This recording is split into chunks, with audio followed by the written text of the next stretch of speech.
Alright, hello and welcome to another episode of the Hartlepool Career Mode. We are flying through this season. Bear with me, as usual. We've got to get the earphones in, and I've not done that yet. I was in the middle of watching something just there, so I will turn it off and we will get the stream properly going. But we're back. We're ready to do it all over again. You might be wondering about the manager rating. I'll give you a little info on that momentarily. If my cables could not tangle, we'd be in a good spot. But anyway, here we go then. So, you need to see the last episode. This is a little recap of it. We had a bit of a stinker, truth be told. I'm going to be real with you. Just a straight up kind of stinker on occasions. We got a second league loss to kick off last episode, 2-1 to Reading. They were quite good, but we definitely had enough chances to try and win it, or even equalise it, I suppose, at that point. Their goalkeeper was on a mad one, so it didn't happen, unfortunately. We then drew 3-all to Hull. Just lots of defensive mistakes there. Didn't do fantastically. We bounced back with 2-0 wins. 2-0 win, I should say, over Rotherham, and a 3-0 win over Sunderland. The Sunderland win being helped a lot by an early red card to one of their players. And then we lost in our third round FA Cup clash to Wolves, which shows that there's still quite a bit of work to do with this team. Excuse me, hiccups, before we can enter the next level. It's going to be a bit more work to do, definitely. That's why the manager rating is in the orange now, because apparently if you fail the FA Cup, your manager rating has to tank by about at least 20. So I thought we could have got through at least Wolves. Just wasn't there for us on the day, and I'll show you why. There's a big issue, and that issue still will continue throughout this episode. But we lost to Wolves, and these are the rest of the round's results. I don't think there's any cup shocks, really, besides... I guess you could argue Leeds beating Man City is a bit of a shock. Beyond that, I think it's business as usual. Unless Sheffield United beat Arsenal on the replay, which they didn't. Nah, it's business as usual, really. And then round 4, I think Wolves end up, drawing Crystal Palace. So I don't know how we would have done against Palace. I'm going to look at their team just real quick, just to see what they would have had. Wait, no, Palace are in this league, aren't they? Hold on. Palace are in the Championship. I'm not tripping here. Yeah, well, we would have beaten them then, probably. And we would have got to around the 16. That's unfortunate, really, how it goes sometimes. But the real reason we are struggling at the moment, and why maybe not as much of a performance as we could have had, a main man is injured and he's still out for 7 more weeks. Carlos Rodriguez suffered a dislocated shoulder. I can't remember which team it was against, but he had that injury. And unfortunately, it probably rounds out his potential, or at least slows it down, probably to 89, 90 tops, which is still very good. But ultimately, it might ruin his potential slightly. And it's for 2 months, so he's got 7 more weeks. We'll have him till at least the start of March. And then, of course, we've still got the other main man, injured for a good while, probably till the end of the season. Still an exciting prospect, but I think the potential tag might degrade a bit with the ACL injury suffered. Still got 4 months on that as well. Not fantastic at 2 of my favourite players, as well as I should say 2 of our best players injured. So it's not fantastic, but we should be able to see the championship out, I would hope. We've only got 18 games left now because no cup competitions. So they'll be done within the next 4 episodes.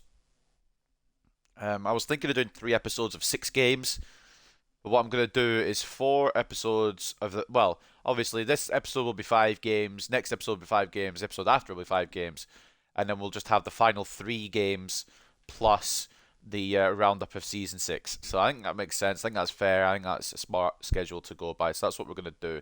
So kicking off today, we'll be facing Preston at Victoria Park before travelling to Wales to face Swansea. We then get a 10-day break before we face Huddersfield. The transfer window will close and we will move on to Sheffield United at Victoria Park, with finishing today away at Wigan. So that is how it will go. In terms of transfers, I don't really know what I want to do. I'm considering bringing the left wing option. Of course, we do have some out on loan. I want to leave them out on loan to grow in their own way, or not grow, as the case is going with Evan Maguire. Ojeda currently starts with Bishop as the backup, but what I think I want to do, and this may be a call and a half, I think I want to sell Ojeda and bring in another class left winger to contest with Duncan Wilson when he returns. I think it's not going to be Brandon Steele, just the record. I want to make that clear, but I would like that to be the route I go down potentially. I'm more thinking who do we bring in because we've just sold Franichoa. He's just got up in rating as well, but I'm not going to bring him back. He just wanted to leave. He was happy to be transferred out. I think that's probably the right move in terms of attitude. Prieto would be a fun one, but obviously we can't go in from just now. Still only an 80 rated cap because we're still in the championship. Obviously we've got players over 80 rated now, but in terms of signing players to develop them and not to seem too OP at this kind of level, even though we already are, 80 rated is the cap for now.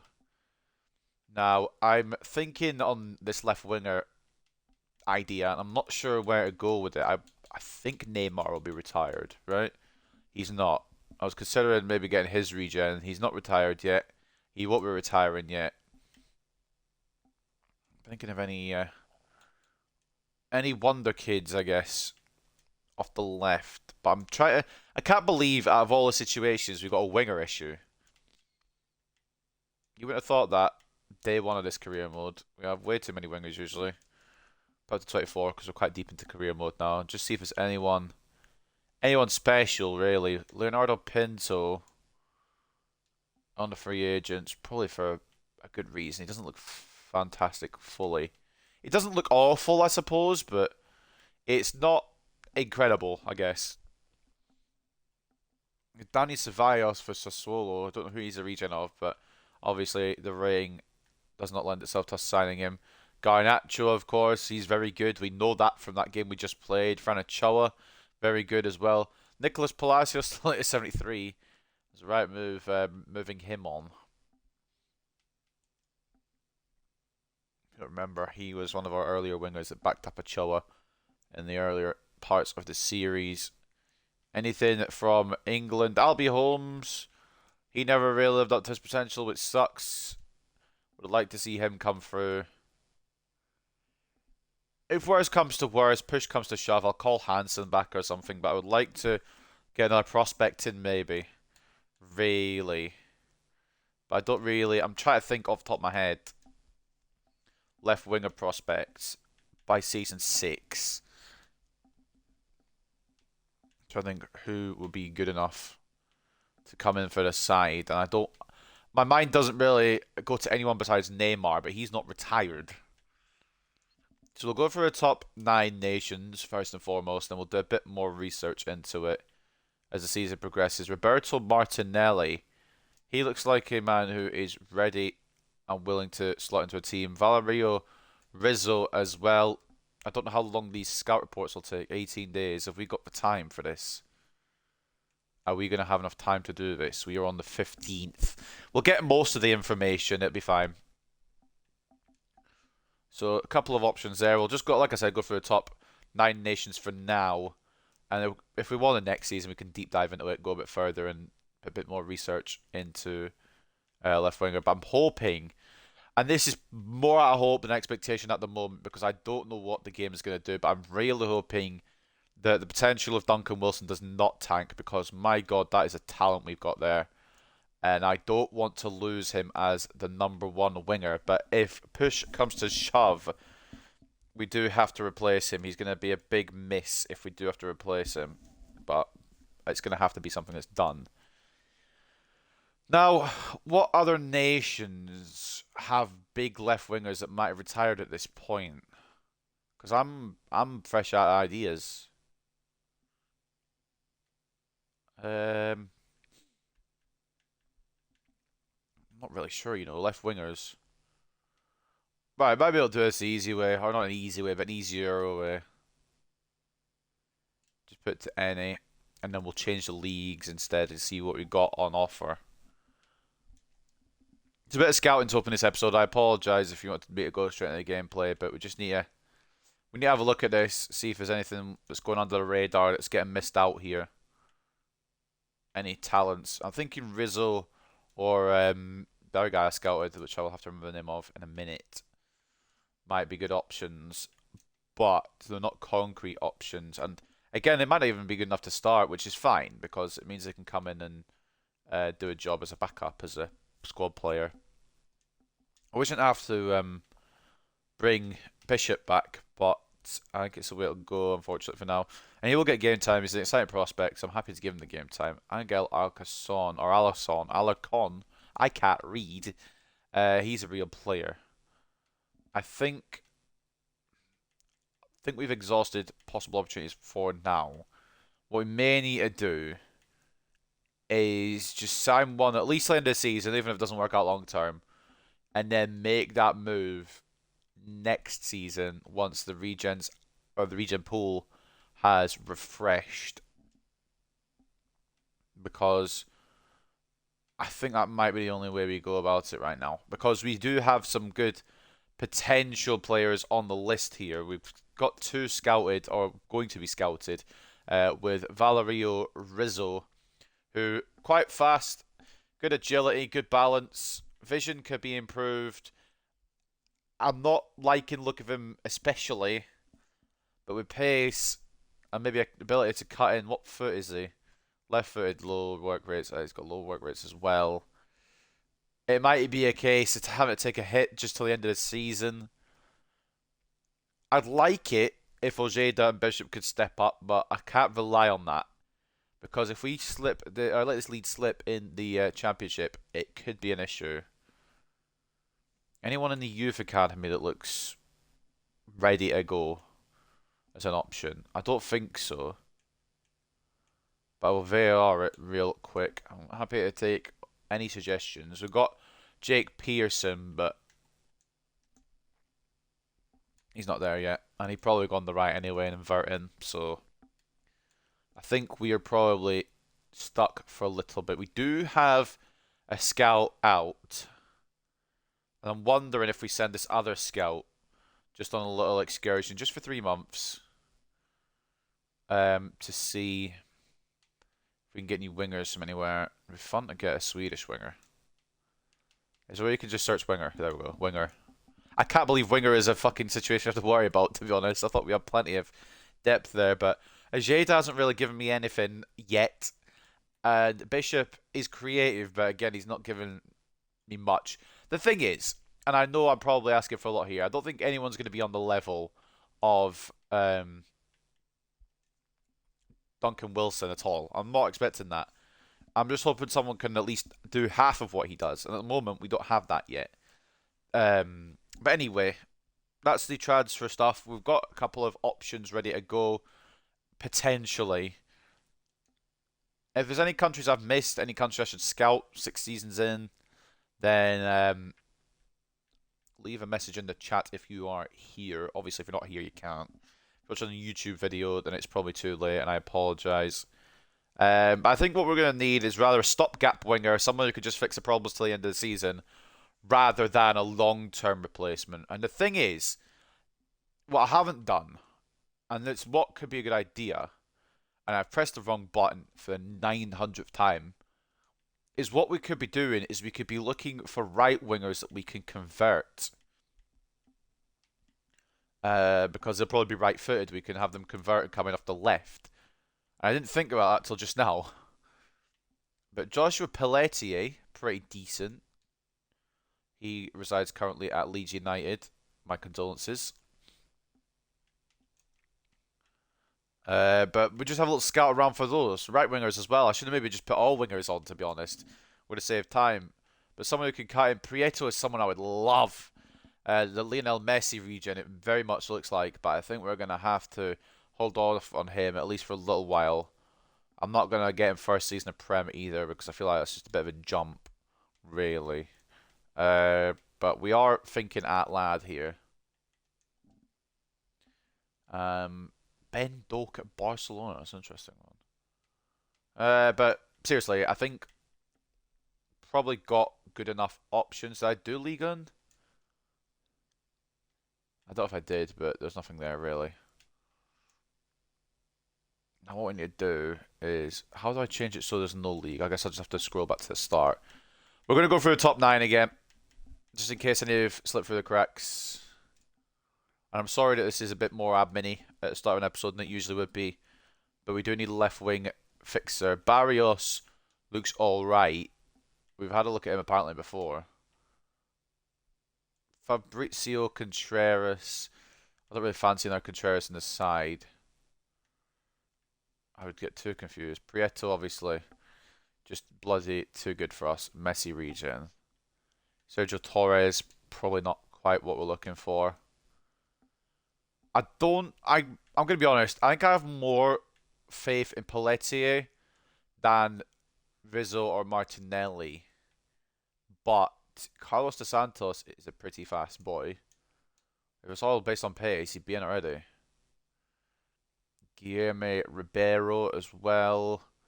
Maybe not quite what we're looking for. Savio would be good if he wasn't a real player. There seems to be a lot more options off the right than there is off the left. And realistically, most of the right wingers are going to be right-footed and they can cut in, switch to the left side and cut in. I think that's probably a better move than what I was initially thinking there. Ed Prince, sorry mate, I don't think you're going to get our chance here, mate. Didn't really do anything the first time around. His potential was woeful. I think it was him that we had. Again, I'll have to go through this research at some point for where are they now towards the end of the series. Henri Mas, not really. I can kind of see why he's a free agent. But Pelletier does look like he has a good product about him. Problem is, if he's 80 rated, we're going to have to pass up on him. At least while we're in her championship, being the her, just a record. I'm not making a dirty joke. So again, we'll just go for top 9 nations for now. But if anyone can think of any nations I've missed out, then leave them in the. I guess leave them in the comments as well. We can go for them in the summer, perhaps. But I'm more kind of just looking for a stopgap and a permanent fix in the summer if we need that. I don't think we will though. And once Wilson's back, we'll have enough depth as well. I think I'm going to move Ojeda on. Not now, because we do need that depth. But definitely in the summer, I think Ojeda makes the move. I'm going to be real here. I'm surprised I've not moved him on already. He's not bad. He's just not good. He's just not been the winger I would like to have. Most of the time he's been spent on the right. He actually did better on the right, but we needed to kind of shoehorn him in onto the left. Mariano Martinez is looking not too bad at 77. I don't think we'd bring him back. Martin Munoz, getting him gone was the right move when we did as well, which is, I'm glad we've seen that. But I'm hoping he's doing well, and I'm hoping Mariano Martinez is enjoying his company with Aidan Sutherland over there. I think that's us for now. We've got a couple of options. I think we added Pelletier only, but we've got Carlos dos Santos as well. So a couple of options there. We'll see how they pan out. We won't get exact ratings, but we'll get about value, and we'll kind of just judge it off of that. So ultimately, up next then, actually up first, it's going to be the first game. We're nearly 20 minutes in. I apologise for talking so long. It's going to be against Preston. Before we do that, we'll go into the news as per usual. Crucial, a blind goal seals Hartlepool defeat. A blind's crucial last goal helped his team seal a win against Shabalala's men. The team of the year was announced last episode as well for 2027. It's Ederson for Tottenham Hotspur, Grimaldo for Manchester City, Diaz for Red Bull Leipzig, Gabriel for Roma, and Trent Alexander-Arnold for Real Madrid. Midfielders were Pedri of Manchester City, Barella of Manchester City, Tchouaméni of Real Madrid, and bizarrely but interestingly, Calvin Phillips of Manchester City as well, with the forwards being Erling Haaland of Manchester City and then Phil Foden. As Preston look to avoid another defeat against Hartlepool, we'll take a look here at what the scoreline was last time, because I don't remember. Oh boy, well, I don't think it's going to be anything like that. We are struggling attacking wise at the moment. We are getting goals, but not to the extent that we're looking, you know, positive in our performances. The next step towards us, next step towards the title for us is Preston. It'll probably be a lowly Preston North End headline. It is. Ariana got his debut. Maybe not the greatest game against Wolves. We'll give him his full debut here against Preston if we've got the stamina for, if he's got the stamina for it. And another club targeting Achille Blanchard, who's had his breakout season with us really. He has been linked to Hoffenheim. So hopefully he doesn't go. I can understand if he would want to. It won't be happening in January. If we get a big enough offer, I may be inclined to move him on. I don't really want to, but if the money's right, anyone can go besides Rodriguez, I suppose. Because I want him till the end, regardless, because he was in the first scout report. I want him till the last one. So anyway, we're going to go into this pre-match press conference, and then we'll take on Preston North End. And I apologise that this has taken so long to get into. But our Middlesbrough's offer for Harry Howell. Yeah. Any other time, I'd probably accept an offer for him. And when I say any other time, what I really mean is, if Rodriguez was not injured, then yes. But because Rodriguez is injured, we're not parting with him just yet. Ewan Galloway, I'd like to sell him at the end of the season, but for now we're keeping the centre-back depth. And I've got my transfer list of players, so if people come for them. Last time round, your Hartlepool United team represented North End Park 6-1. We did do that. Pretty sure they went up 1-0 as well, if I remember correctly. We'll try our best. I don't think 6-1 is going to be the scoreline, just to bring a bit of spoilers into there. I've not been playing well, and injuries. But I'd like to win again, and I'd like to try and advance a bit further towards the title. I know we're 10 points clear, but I'd like to wrap it up ASAP. I'm probably still going to play the games regardless towards the end of the season, just to see if we can beat a points record of any kind. Because we are on track for it. I don't think we're going to beat Bournemouths, because that was just a cracked season. But we are on track. We're on track for the century, quite simply. And I'd like to get at least what Reading got in real life, in their real life championship record-breaking season, which I believe was 106 points, which would mean about 13 more wins out of our last 18. I'd like to do that, but I think at the very least, I'd like to get the century on the way up to the Premier League. But anyway, I'm going to stop talking for the menu stuff anyway. I'll continue talking for the actual gameplay, because we're going to go into this next game against Preston North End. And I think what we're going to do, in fact, it's Preston, we can rotate up a little bit. Orellana gets a start. And we're going to go with Contreras Chavez. No, we're not. We're going to go Contreras Bull. And we're also going to go Maresca Cochrane, which could be risky. And then Jada will get another chance to prove what he's about. But we will have Thomas Bishop on the bench, just in case. And that's how the team will look for the game against Preston. They're going 5 back. Nielsen in between the sticks. Orellana gets his first full debut at left back, with Gomez at right back. Bull and Contreras at centre back. So Contreras taking the armband for today, which I think is fair.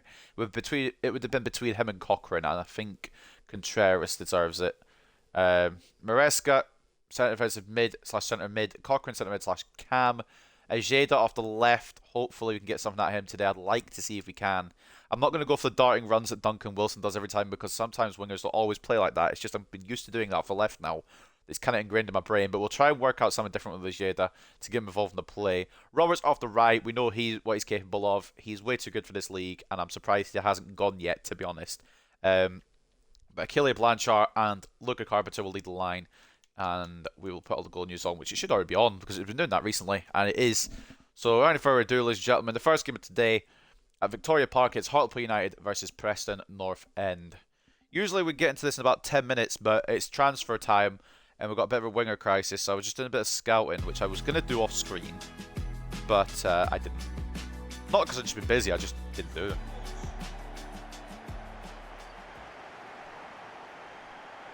So we go in with hopefully a good attitude. We have just cut off probably our worst episode of the season. In terms of performances, it absolutely was our worst episode of the season so far. 2 losses in 1 episode. We've only had 4 losses all season, so 2 losses in the episode is not fantastic. 2 of those losses have come to Premier League sides, the other 2 coming to Championship sides. And then 2 losses in 1 episode for this team is a bit mad, but Lost to Reading last episode. We also lost to Wolves in the FA Cup. We'll be looking to bounce back. That is the side. I'd like to give Orellana a full 90 minutes, or at least a start, just to see what he's capable of on that left-hand side. I don't know defensively if he's going to be there, but we'll try and work on that. Offensively, we know he's decent.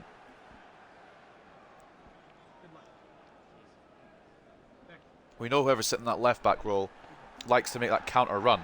Not counter, overlap run. So, Orellana would be very useful for that with his pace. A man actually faster than Douglas Moffat. It's going to be difficult with a 5-back Preston side. I'm confident we'll win this, but it's not going to be an easy ride against that 5-back. Some of them are solid defenders. Thank you. Enjoy the game.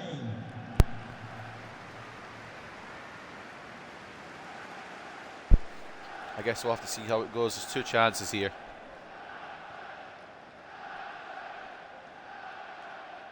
Kicking off the proceedings then for episode 8 of season 6. It's Hartlepool with Blanchard knocking it back to Carpenter. I nearly knocked my earphone out, so I'm just kind of trying to dribble away from them while I sort my earphone out. Pawlowski coming in for a challenge. Orellana now. First touches of championship football. Plays it into Maresca. Jack Cochrane. Ethan Roberts, who lets it past him for some reason. I don't know what to do there, but Jack Cochrane winning it back. Heavy touch. Rafael Gomez. Into Cochrane. Ojeda. Coming in support. Carpenter. Closing every avenue down here. It's not fun. Roberts. Darting in. Back to Carpenter. Blocked by Story. And now Gomez on the edge of the area. Can't win it. But Cochrane. Try to find room to have an effort. It's blocked. Roberts, Cochrane again, it's blocked away again, man. Good early play from the boys. I was thinking of taking that shot on with Roberts, but I wasn't sure if he was offside, so I just passed it back in panic more than anything. But Cochrane with a couple of efforts there, blocked. And with Achille Blanchard on the field of play, you know what's happening here. The man delivers the corners in. His heading is woeful. Contreras to target. Head the way on as far as Cochrane. Maresca. Can he find his way through? Around circles here, try to find the room. Roberts gets his... gets himself tackled. Gets the ball taken off his foot, unfortunately. Top scoring teams for us, but recently the goals have been drying up slightly. We are still scoring well. It's just not to the levels that we were. And with no, Jesus Christ, we let that through too easy. With no Rodriguez, the goals have been drying up a little bit. With no Wilson to create them as well, it's been a bit difficult. That just flies past the post. But I should have been a bit better closing that down, really. Pawlowski with, or Pawlowski, I don't even pronounce it. It's the first attempt. Preston today, and it's not far off. Plenty of time, though. Plenty of time. We're only 12 minutes in. Still scouting for a left winger. Excuse me, I got hiccups. To potentially bring in at least till the end of the season. Obviously, they'd probably stay longer than that, but just as a stopgap. Initially, Gomez try to play it into Blanchard. It's closed down. Gets the second ball into towards Blanchard. Cochrane and Carpenter or Ojeda even. I'd be offside. He's not. Makes a space for an effort. It's blocked. Christ, he's closed everything down, man. Cochrane.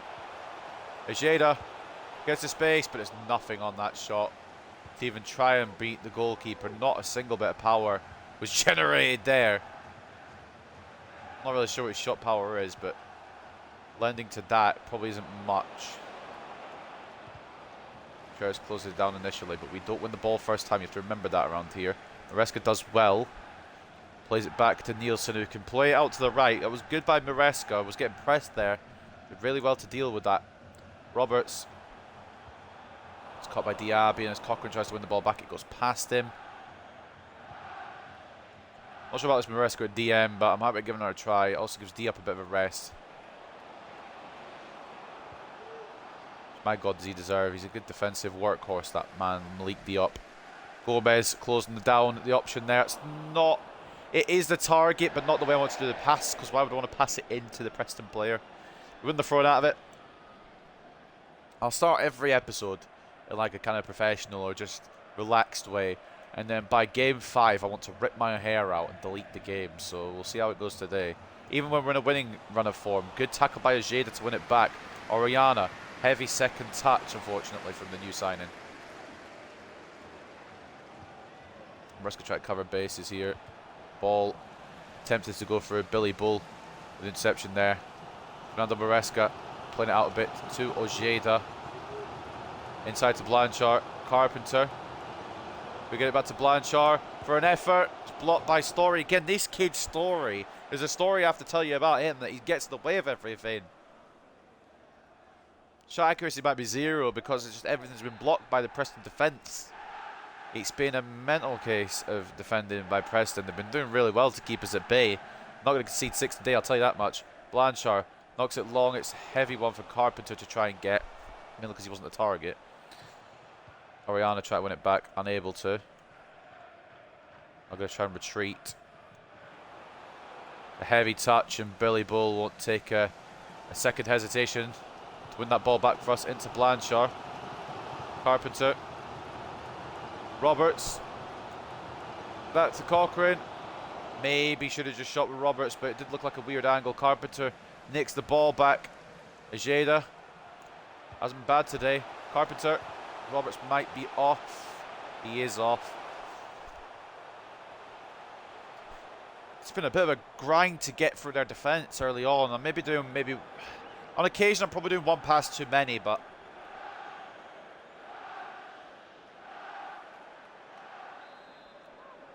I don't really know who to shoot with at the moment. I don't really trust anyone besides Blanchard, and I haven't really had a shooting opportunity with the Frenchman yet. Kept him close down really well. Gomez does well.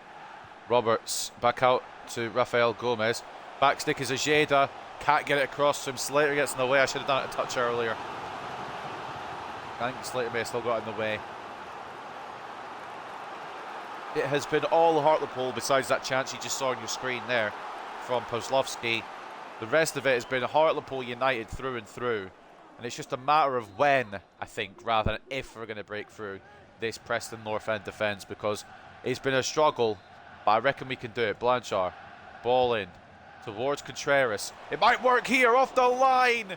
Rafa Contreras gets his header cleared. It's going to come back into Luca Carpenter. There's a lot of men in the way. It's blocked. No surprise there. There's about 6 or 7 Preston North End players in that situation. Contreras comes extremely close. Now it could be down the other end for Preston. Contreras does enough to distract, and Nielsen can hold. Ojeda to Maresca. That's a poor challenge. Going to be a booking. He's going to get moving with the Spanish midfielder, and it's going to be a yellow surely here. Is a yellow for the Preston striker. Maresca just trying to get it under his control. The pass was a bit wayward from Ojeda, I'm being honest, and didn't really help Maresca's situation there, but yellow card's a correct decision. I'm still a bit annoyed that we ain't won the lap because of Contreras having his header cleared off the line, but it was a great bit of positioning, I guess, on the line. I've got to commend it for not going in, I suppose. But it has been all Hartlepool United. McCann takes the ball for Oriana. Seems to be struggling a little bit, in my opinion, but not going to judge too hastily. Did say he was a bit whack defensively. I tried to pass it off a Bull, and it hasn't done it. Just try to slow down the play here until Bull gets back into his position. He does, and blocks it for a Preston corner now. The visitors get a bit more confidence, considering they haven't conceded yet. Got to respect it. Corner to the visitors, though, like I said. Too much stuff in my room, man, I swear to God. A lot of stuff, small room, not good. Blanchard gets enough of a header, and Ojeda should be able to get it away. But again, he's not the fastest for a winger either. He's doing well. He's got through the initial storm. Inside to Cochrane. On the counter, it's back to Ojeda.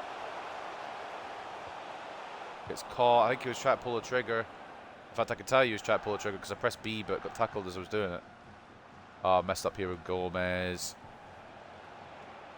Last chance of the half for Preston. Blocked by Contreras. It'll be a corner, won't it? 10.5. There's the header again. It is definitely a goal line clearance. Don't get me wrong. I'm not disputing that. I'm just wishing it hadn't been.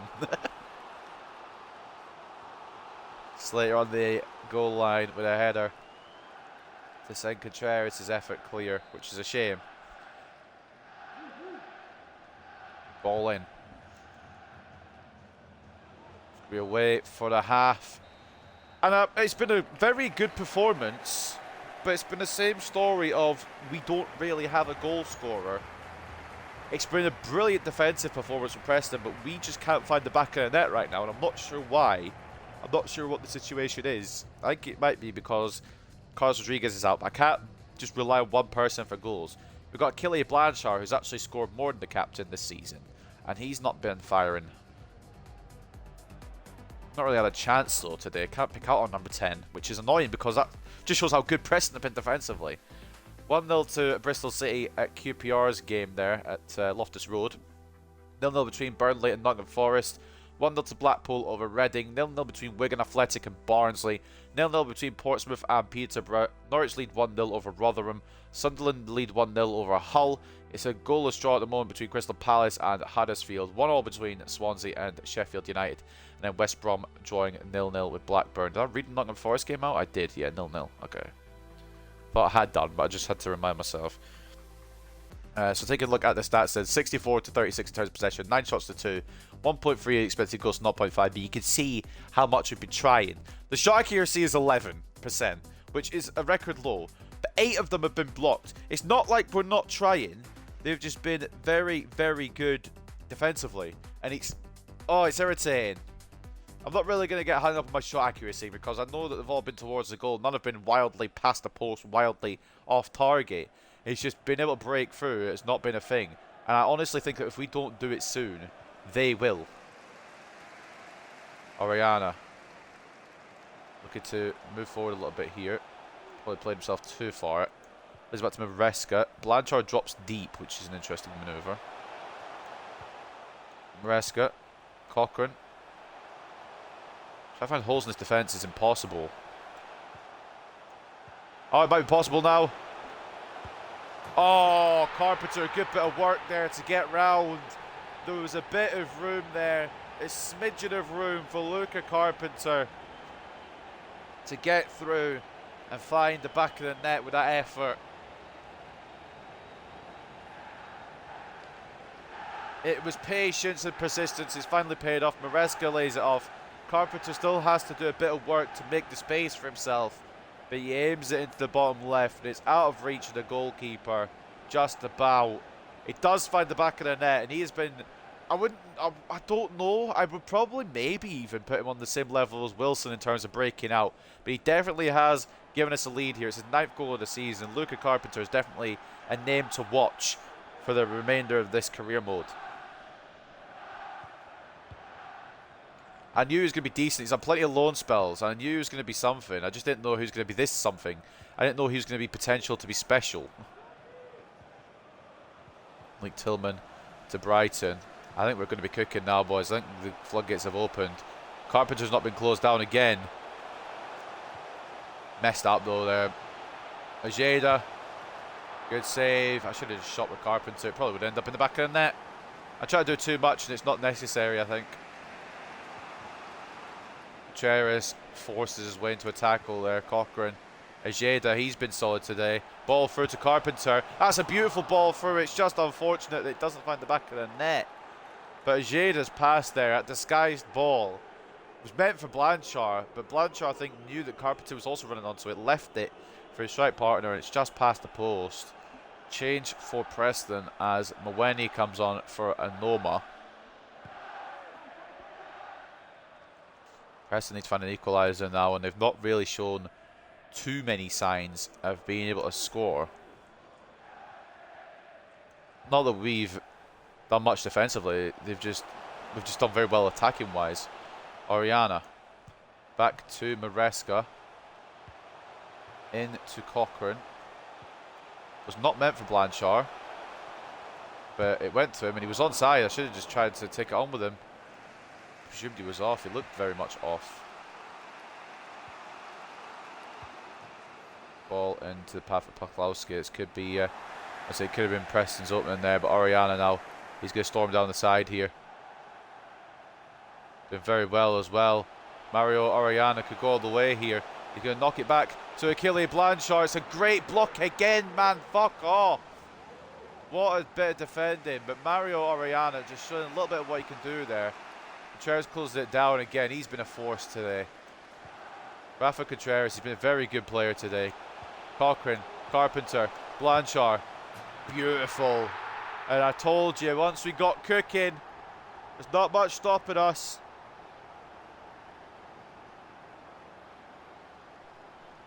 Two-0 now, where we've found our marksman and he's put it away with brilliance, with accuracy.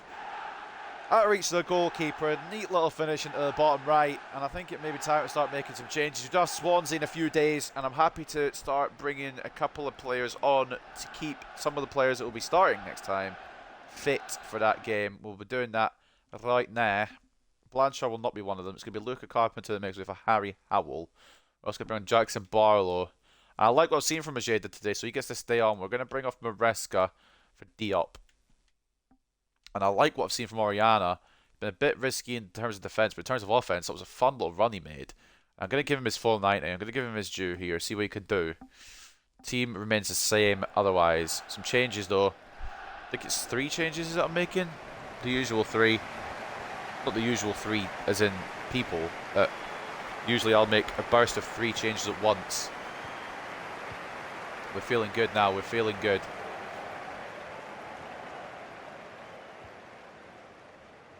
Even the board don't really back us at the moment because of the loss to Wolves. I back us. That's all that really matters. Harry Howell comes on. Blanchard is central. It's a difficult one. It's not really great to headers either. Musa kept on the floor. But Blanchard. Oh, is that save? I don't know if that's a save. I guess we'll see in a moment. Johnson coming on for Olatunde or Olasunde. Olayunde. I can't read his name because I've got my glasses off. I'm itching my eye. So I guess we'll see in a minute. Barlow for Roberts, we know that. Diop from Maresca, we know that as well. Johnson for Olasunde, that was his name. I was itching my eye, so I apologise there. Butchering his name so many times. Billy Ball! Oh, just off target. Not bad. The Blanchard corners really work though.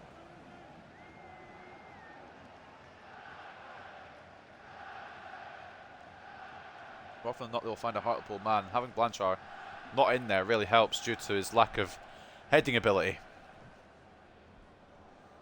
Because when he's the one not taking the corners, he's always the one who seems to be standing in the middle. When he's the one taking the corners, it seems to mix up a bit more, which works for me, which is fine. We've been all over Preston today. I'm surprised it's only 2, to be honest. The defence has been impressive to keep it only 2. Ojeda. There was a run there from Malik Diop. I was thinking of spotting. Ojeda spots Howell instead. Try to get it back to either Cochrane or Ojeda there. Cochrane closed it down, but we're not going to win the ball, unfortunately. Like I said, I think the only concern with Mario Oriana, maybe defensively, Diop stretches across like the fucking unit he is. Howell out to Ojeda. Back inside to Howell. And I wanted to put that for Blanchard, but I took an extra touch, and that's on me. Centre-backs have been phenomenal today, by the way. Not need to do much when they have been called upon. We've done well. Gomez with a double tackle as well. They're helping. The back four have been solid today. I've got to give credit to Preston's defence as well. They've been solid for the majority. But the attacking prowess has come out in the second half, and we'll absolutely take that. O'Neill coming up for Slater. Preston try to work it around into an opportunity here. He will do, but Billy Bull with a clearance. Cochrane can knock it on and we can get it away. Blanchard out to Ojeda. Yeah, I don't really feel comfortable running with Ojeda because his passing isn't great. That's a great ball to Barlow. Pace isn't great, what I should say, but pass was good. Now to Malik Diop. Put a bit more goals in his game recently, but closed down there. Shot accuracy will look like piss, by the way, but that's because a lot of the shots have been blocked. They've been on target, but the defence have blocked a lot of our attempts today, which fair play to them. Offside, no? It wasn't. It was. I was going to say. I was confused as to why this wasn't called earlier, but I guess I'll let him have the opportunity. And Contreras, the last man, was definitely not playing him on there. Good little opening game this. We've been more or less dominant. Could have had a bigger scoreline, but I'm not really fussed about that as long as the performance has been good. Harry Howell could add a third here. It's a good save from Pradic. Considering bringing Moffat on, but I might as well give Oriana the full 90. He's been... I think there's still work there to do defensively, but offensively he's been a bit fun to use, to be honest, with his pace. So we're going to leave him for now, for the rest of the game anyway. There's definitely something there with him. It's heavy towards Oriana. It's not as heavy as I wanted the ball, and Bull goes up for it, but fouls the goalkeeper. Very heavy corner there from Blanchard. Sometimes the power does get away a little bit because he's at 90 power, but still need to show the corners a little bit, but most of the time they're very good. Bull gets the initial interception, but won't get to keep the ball despite his work. A decent effort held by Nielsen. Thought might try and play it to the middle, but they've just gone for the shot. Need to kind of hurry up if they want to get back into this game, to be honest, but I don't think we're going to allow it really today. Ojeda, oh my god, he's just caught that wrong. Just caught it completely wrong. Must have glitched out of something. Billy Bull's got a knock. That's serious. Ball comes back to Nielsen. 5 minutes out of time. We should be able to see this out, barring any serious situation. That's going to be a clean tackle. Alright. I think going from behind might have been a foul, but we move. Oriana plays it to Cochrane. Barlow. Howell. Inside to Blanchard. That'll wrap it up. That'll seal the deal. He's on fire at the moment. He's having a brilliant season. And it's clear to see why we signed him. Even in his first season technically for us, but last season just there, season 5, was not maybe at his best on most occasions, but still reliable enough. This season he's been hitting different. Slices it away from the goalkeeper. And that will seal the win here at Victoria Park. Blanchard with a brace. Carpenter with the other goal. And it's a 3-0 victory at Victoria Park. Deservedly so as well. Had a lot of the game in our favour and took full advantage of it.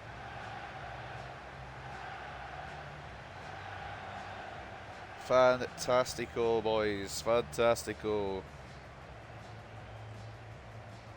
Sometimes it's just a matter of playing like a very good team. And we looked reminiscent of what we looked like before Duncan Wilson got injured there. First half, a bit slow to find the first goal. But beyond that, looked very good. Looked solid. Very happy with it. Long may it continue. Lewis Lee. Oh, this is the one where Contreras... Yeah, that's the one where Contreras got his header off the line. But yeah, a very dominant performance in a deserved victory. Looked like the Hartlepool of old there. Plenty of efforts. Shot accuracy not fantastic, but that's because so many were blocked. I think it was only actually one wild effort off target. 2 wild efforts off target, as you can see the breakdown there. 11 blocked shots. Preston tried to keep it at bay for as long as they could, and they did well, but it was more of a matter of when than if. And once the floodgates opened, we just put them to bed. 64-36 in terms of possession, 20 shots to 4, and 6 expected goals to 0.9. Wonderful performance all around, no complaints whatsoever. Defensively, maybe lacking a little bit on occasion, but nothing serious. Man of the match goes to Achille Blanchard with a brace at 9.1. You can't really give it to anyone else apart from the shooting Frenchman at the moment. The sharp shooting Frenchman's on a mad one. Luca Carpenter with a goal and an assist at an 8.5. He did well before being brought off for Harry Howell. Vicente Ojeda, I asked for a bit more from him and he delivered today. The left wing search is still on, but If you can keep bringing that, we might be able to just stick with him and Bishop towards the end of the season. Rafa Contreras, a wall at the back today. Fantastic from him. And the other assist coming from Maresca with a 7.6. Just want to check if Billy Bolsel has his knock. He does not. Very good. Nicholas Nielsen didn't need to do much today, but was called to action on a few occasions. Did well, although they were quite easy to save, really, weren't they? 3 shots, 3 saves from our Danish shot stopper. As for them, best player is Bambo Diaby with a 7.7. Duncan as well, doing a decent job. Their centre-backs were as good as they could have been for the time that they were good. I guess once the goals started going in, it kind of fell apart a little bit for Preston. Like my sentence fell a little bit there. But basically, the defensive line kind of fell apart, and we just made gaps, and Power Placer scored. Pradic here with 7 shots as a goal, 4 saves, 3 conceded. And that is the rest of the Preston ratings. Just wanted to see if there's any regens we could have a look at here, but I don't think there's anyone I'm wholly interested in. Good start to the episode then. Forest won as well, so the gap remains 10 points.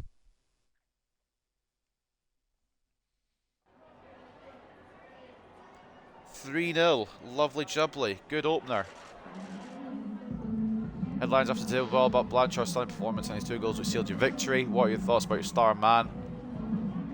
Couldn't ask more from today. Right place, right time. Played well. And the shots that he did get, which weren't many, he put away, so. Once the game opened up a bit after we got that first goal, Blanchard got a bit more room to run and just did what he does, and that's put ball in net. Good play all around though for him and for everybody else. It doesn't all but confirm Preston's relegation, but I do understand that we are going to be staying top. Our job is just to win games. I don't think that Preston is going to be a team that gets relegated, because there are way worse teams. Peterborough, they spring to mind immediately. Check match rate, make sure it hasn't gone down. It has gone down, even though we won. I'm hoping I don't get sacked. I shouldn't get sacked. Shouldn't really be any risk of it just because we fucked up against Wolves, but who knows? Philip Winter, still keeping an eye on him as a striking option. Still showing great potential. Could be someone we maybe bring in come Premier League time. Still got scout reports on these 3. Plus 1 more who's not on this list for some reason. Pelletier is the one that's not on the list. I'm not sure why. But anyway, we move. It's fine. Player chats. Douglas Moffat needs to let you know I've been reading some of the stuff that people have been saying lately about me and my future. I just wanted to ask you to give me another chance to prove I'm the right man for the job here. I mean, obviously you are.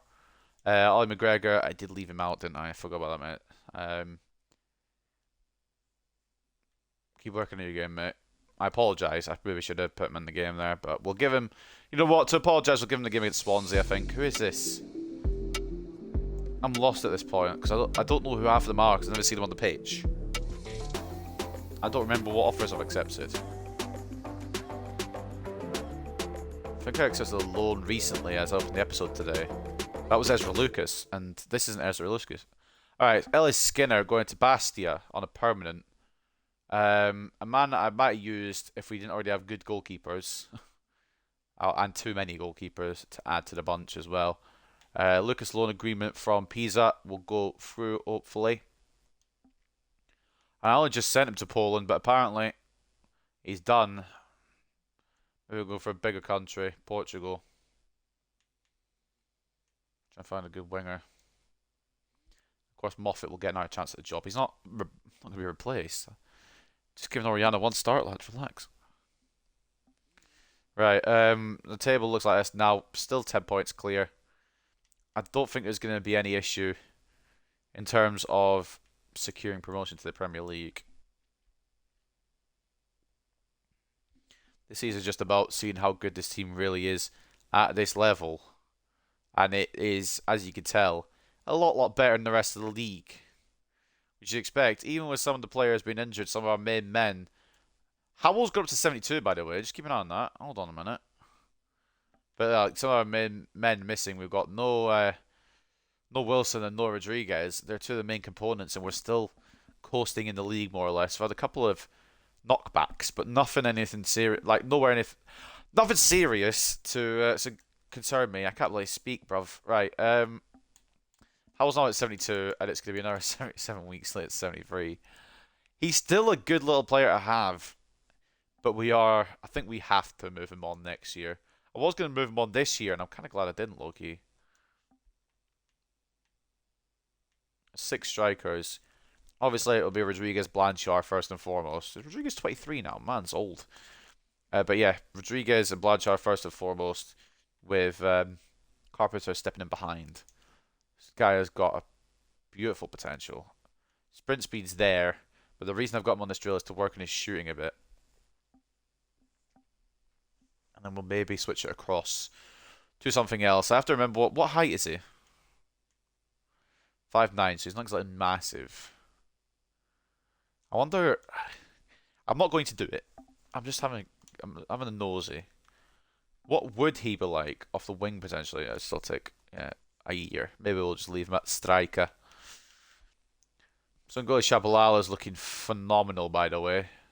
88 pace, 82 dribbling, 5-star, 5-star. He's having fun in Napoli. How would Napoli do him? I was also going to check Crystal Palace's team, which I never did. Oh no, I never did because they're in the league with me, because I forgot that they were in this league. I know what Crystal Palace's team is, and Wolves should beat them in the FA Cup. How would Napoli doing? Oh. Maybe Shabalala's a double agent. He's just a sabotager. Potentially. There. I don't know what's going on with Napoli. But anyway. None of my business. Up next then, it is going to be Swansea City hosting Hartlepool United at their stadium, which for some reason I can't remember the name of, although I should know it. It says Swansea.com Stadium, obviously, but there's another. I want to say like Liberty Road or something. Liberty something. Liberty Stadium? I'm going to have to Google this. I would usually Google it before the match, but I still need to read the news, and it's going to irritate me until I find it. The Liberty Stadium, I want to say. Give me a moment. Guys, I apologise. It is the Liberty Stadium. I should fucking trust my own sauce more. I should trust my own fucking brain more. Football knowledge isn't much, but I know stadiums apparently. Anyway, Swansea are up next, alright? Take a look at the news beforehand though. Hartlepool maintain title charge. League leaders marched on in impressive fashion by wrapping up another 3 points against opponents from the bottom end of the table. Preston North End were never really in contention in this game, and Hartlepool United continue to run at the top. Blanchard next braces Hartlepool beat Preston. Blanchard was in superb form for Hartlepool United, scoring twice and helping the side to 3-0 win against Preston North End. Achille Blanchard rise to the occasion. It's been a great spell for Achille Blanchard, has recently lived up to his reputation recently with a series of eye-catching performances. If he can stay in this kind of form, the Hartlepool United will continue to be worth watching. 3 players in the team of the week. Rafa Contreras. It's not 3, it's 2. I saw 2 pools and thought one was Hartlepool. But it was actually Blackpool. It got in the team of the week as well. There's only 2 players. I apologise. If I could read, it'd be a good place. But Achille Blanchard gets a little feature there. He is also Player of the Month, Achille Blanchard. You have to remember that. Won it in December. He and Contreras beat the team of the week anyway. Hartlepool hope to win again versus Swansea. What did we beat him by last time? I guess we'll never know. Next step towards the title is against Swansea. Is it going to be lowly Swansea City, or is it going to be lowly Swansea City? That saves me time to read that. Any extra signings I should care about? Federico Pacheco goes to Bordeaux.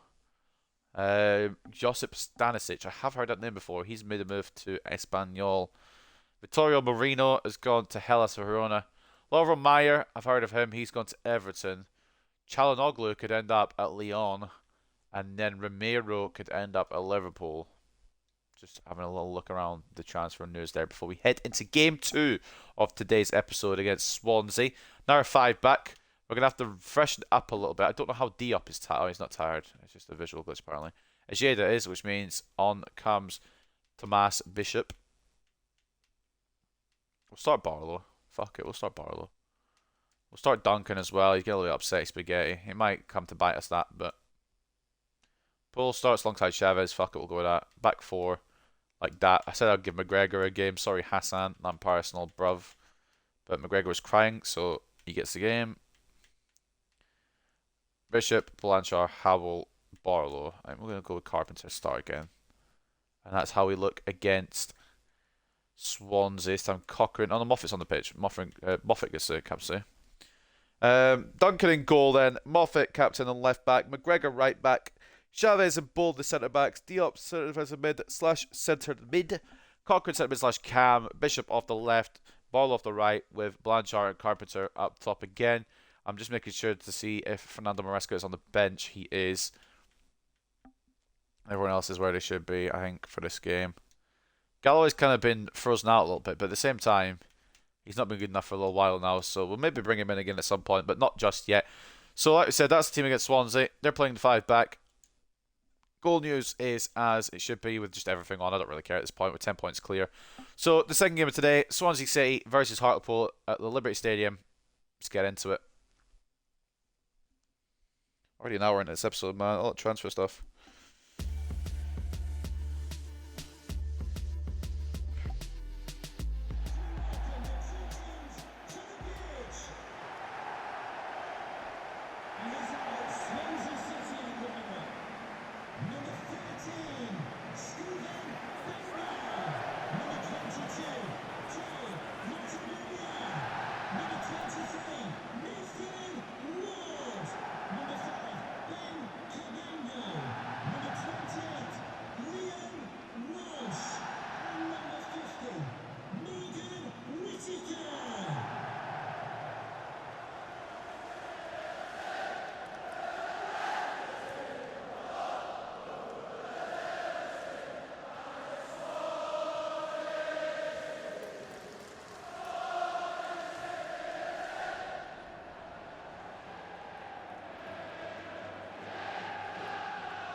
Bloody 5 backs, man.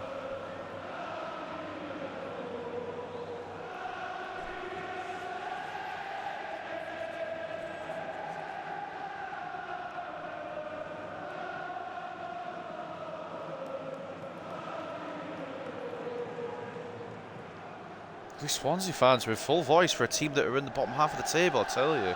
Hartlepool fans, take note of this. You weren't this loud at Victoria Park, were you?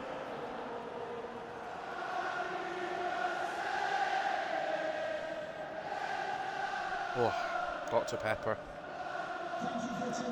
Refreshing. Not sponsored, by the way, not hashtag ad. Just I'm drinking it and it tastes nice. Remember I used to say it was unofficially, my streams were unofficially sponsored. I don't know if I'd get away with that now, but anyway. Swansea kicking off proceedings at Liberty Stadium. We are going to attempt to score early. But I don't know how that attempt's going to go. Barlow gets a foot in, but not the ball. Trying to stay smart. That defensive performance last game was very nice. Church is still a very big part of his team as well. He'll be around in the Premier League for at least a singular season. I feel like he's deserved it with some of his performances. Carpenter messing about with it a bit too much there. I tried to knock it off, but too late. Chavez. Try to get in there. Good play. Straight out Logan Duncan. No, we didn't really close it down too well, but an easy save. Bishop going to knock it back to Moffat and tackle his teammate. Moffat's going to go for a runner here. Norwich getting talked about for whatever reason. I'm not really sure what it's got to do with us in our game, but complaining about how they're not challenging for the title. They're in 4th. I don't want to sound pompous here, but no one's really challenging for the title because we are that damn good. Initially, I thought maybe we should have been promoted last season, but definitely we should have been. Good save by Duncan. I thought Bowler got in the way of that. Maybe Contreras should have had another start here today. Was the better of the 2 centre backs, to be fair.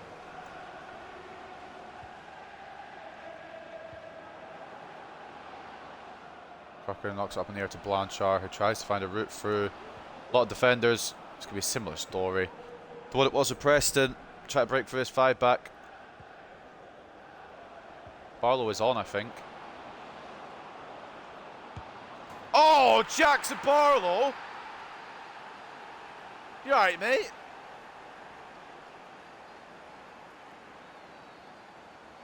That was a good bit of play. Good vision. To see that Barlow was on side. I think it was Cochrane who played it over, wasn't it? Like a little ball in. Barlow has a lot to do, taking around 2 men and then firing it in at the near post. Good bit of play for the Englishman. I think he nutmegs the defender as well.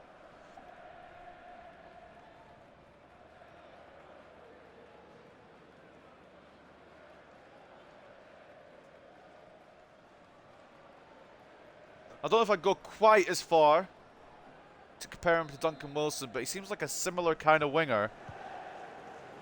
He's he's like a player that likes to cut in on his right foot, or left foot, sorry, he's left-footed. Likes to just fire a shot off and hope. Duncan Wilson has far more success with it, of course.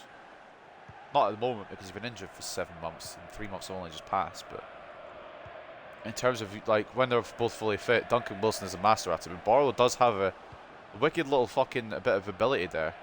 Cochrane to Barlow. Try going again, it's cut out and cleared away. McGregor went all the way up, which left the gap, but Chavez there all day long. Duncan has time to... Well, Duncan had time to pick out Moffat, and it just didn't aim the correct way. That could have been dangerous. Moffat struggling a little bit with Whittaker. We need to find the pass off. Chavez makes that move. Diop now. And now it could be for Blanchard if it goes the right direction. Oh, I fucked it. I fucked it over. Problem with Barlow. Not Barlow. Blanchard. And it's very minute problem. It's not a huge problem.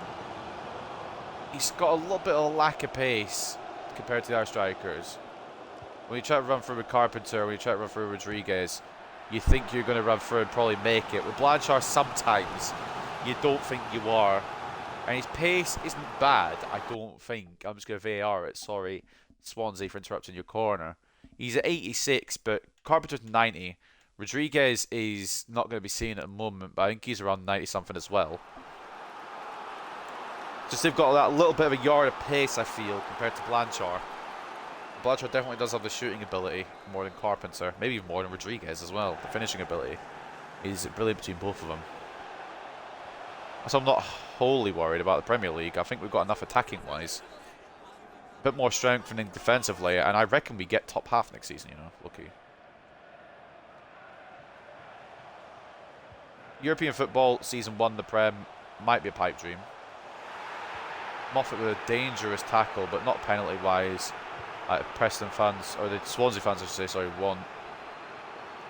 Thomas Bishop, we haven't seen much from him yet today. Can he knock it in the Blanchard? Difficult one. It was obviously a difficult one. Couldn't play it along the ground, so he was marked. Couldn't really lift it in the air because he isn't the greatest of headers, so it was kind of just a try and do something moment, and we did try to do something. Wasn't successful. I just got a first half goal in this game. Couldn't find one of them in the pressing game. Good bit defended by Billy Bull. Malik Diop spots Jackson Barlow. Carpenter is on here, by the way. Almost a bit weird at that. It's a beautiful ball over from Diop, I think it was, and made the pass, but just not the greatest of connections because the bounce is a bit weird. You know what happens when Blanchard's on the pitch? He's the one that bangs these in. Otherwise, he's got so many bloody assists as well. Bull, not enough on the header, got challenged quite well there. Yeah, I think a lot of the reason he's got so many assists as well is because of the fact that he is a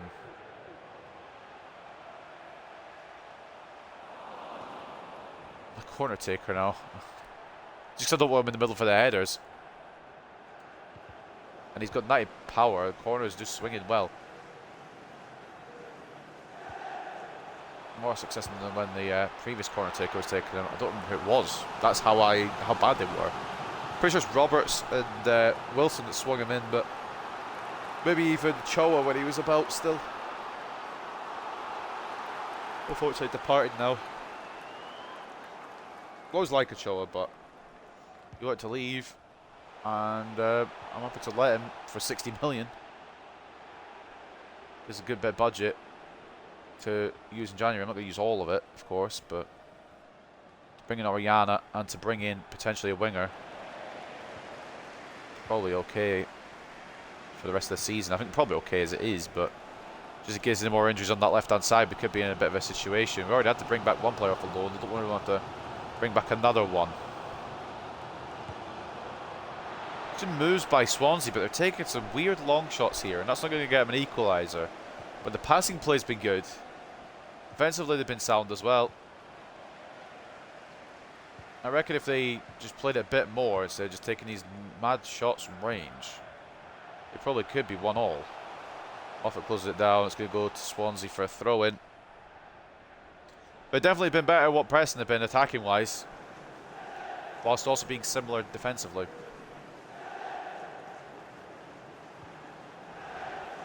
Which I think makes sense because I think they're higher in the table. Close down initially. Second close down by Bull, just about, gets it away. Diop gets caught. The counter is on. Blanchard. It's not the greatest pass from Carpenter, is it really? Bishop to Diop. If I Blanchard, Bishop again. Just bouncing everywhere like a ping pong ball. I think I'll call the half though, unless Blanchard can win it back. She can't. That is the half. And a goal from Jackson Barlow. Very well taken finish from the wide man after a beauty of a ball over from Jack Cochrane. Separates the sides here at the Liberty Stadium. It could have been worse, honestly. Swansea maybe should have an equaliser with the opportunities they fashioned. But the fact they're taking their shots from range and not really going in is kind of fucking them over, to be honest with you.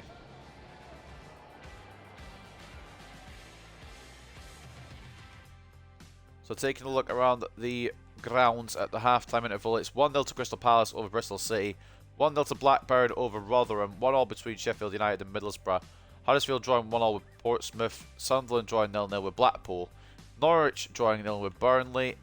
Is Forest playing today? I'm interested. Asking for a friend. Oh, they are. Cardiff drawing 0-0 with QPR. Forest leading Peterborough 1-0. I mean, it's second place versus 24th place. I'm not surprised if Forest go and win that. And Barnsley drawing 0-0 with Reading. At the Liberty Stadium, it's 1-0 Hartlepool. Beautifully taken goal, like I said, but they've been the better team in terms of attack anyway. 50-50 in terms of possession. 6 shots to 3. 1.3 expected goals to 0.7 as well. It's just their shots from range are silly if they can pass it around well enough to the extent they're doing. They could probably just go all the way in. Moffat going to try and take on Labotiere. No, he's not. Bishop's made the run. Blanchard, if we can get a goal.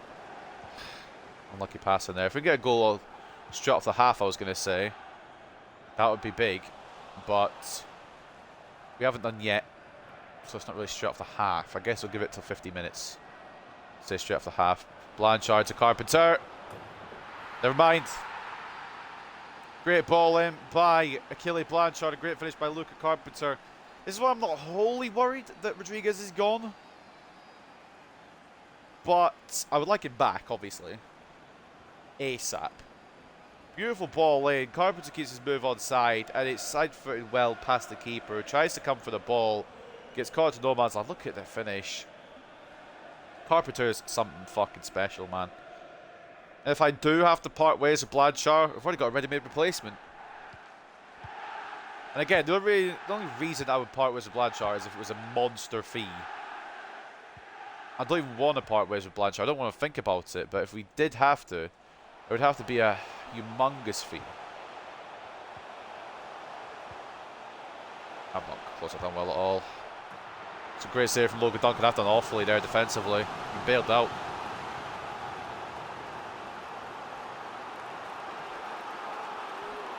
Double change by the home side.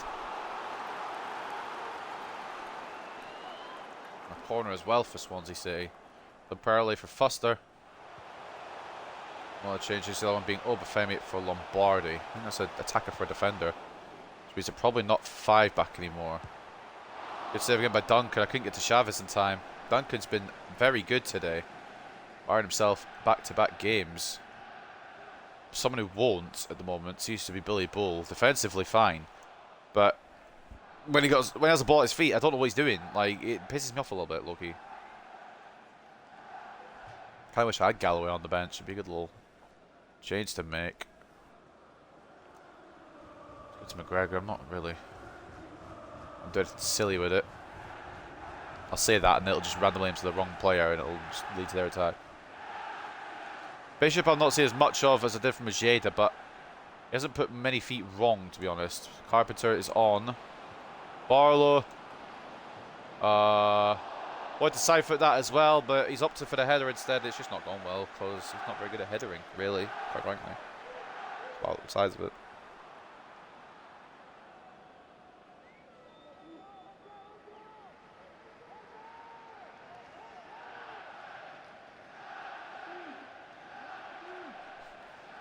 Goal kick to the Swans. Diop. Blanchard. Oh, he just about gets lucky there. Cochrane can't get there. Gotta respect the attempt, but Cochrane will always go for it, regardless of the situation. That was for the goalkeeper. Good throwing chance now for Swansea because the pass didn't go the right fucking way.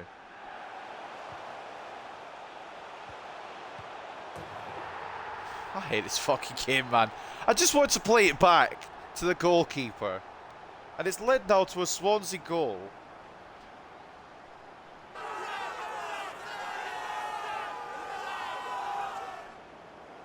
The game is back now.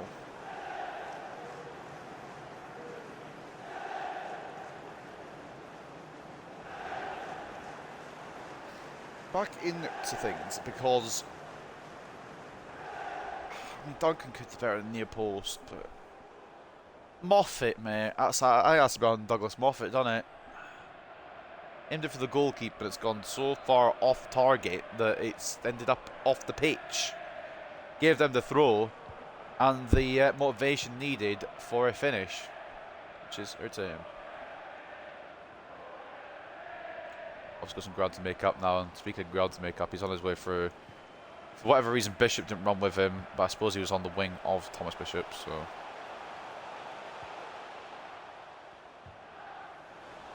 Blocked by Chavez. I'm considering bringing on Oriana, honestly, after that mistake.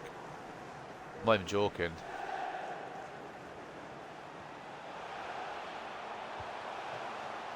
Tackle Moffat, to be fair, you know what. Probably going to bring Oriana on anyway, but still. Mistake hasn't helped proceedings there. Oh, Christ, we can't get out of our half. Smell an equaliser, honestly. Good tackle, Chavez. Good second one as well. And it's going to be a goal kick off of Joseph.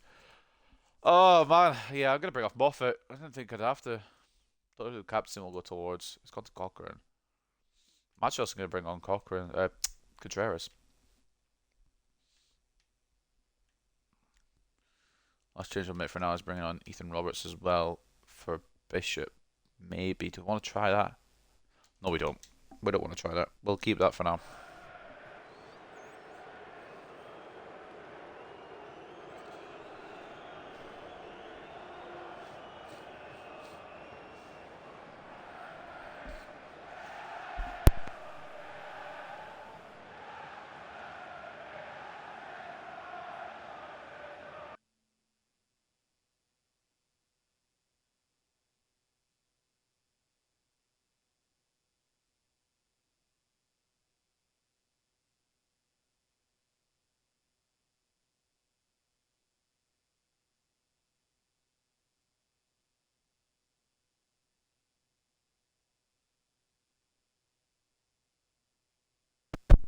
Fucking hell, my apologies there. Nose just started bleeding. I managed to clear it up for now with some tissue. Luckily I had on hand, which don't read into that, to be honest, guys, please. But fucking hell. I'm through. Like ever.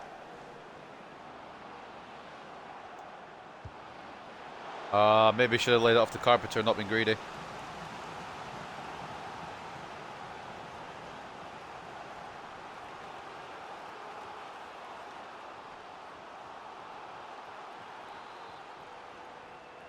Blanchard, get your ass towards the corner, mate. Ball in to Chavez. It's headed away as far as Bishop. Cochrane does usually like to whack it from there, but didn't really attempt to bring it down. It could be counter. Chair steps in. Oriana's heavy touch there. I think it might have been a tackle. Still wasn't very good. Contreras, the man mountain at the moment. Very good defender is what he is.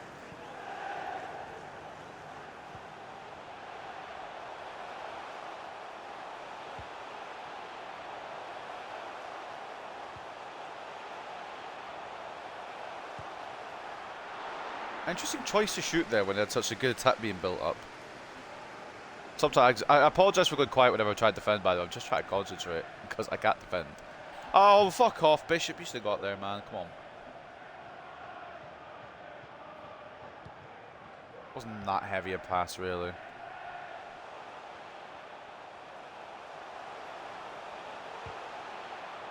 Chavez closes it down.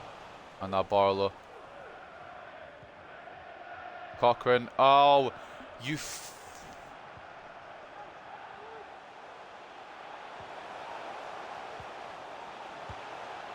Great save, Duncan, man. Cochrane just did a lazy pass.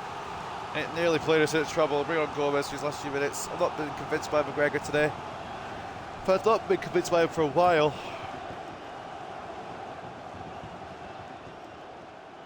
Because as much as I'd like to see him succeed, the bloody injury really fucked him over. ACL injury. And I'm hoping the same doesn't happen with Duncan Wilson.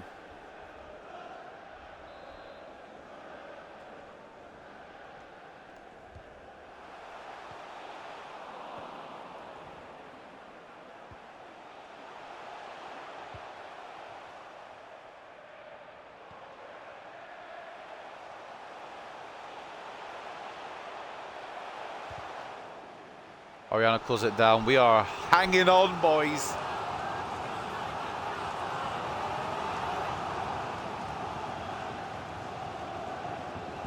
Five or so minutes left.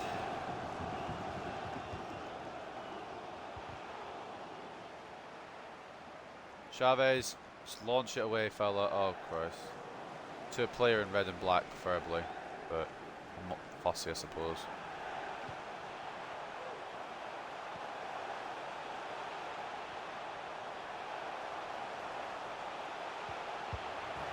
Great fucking play,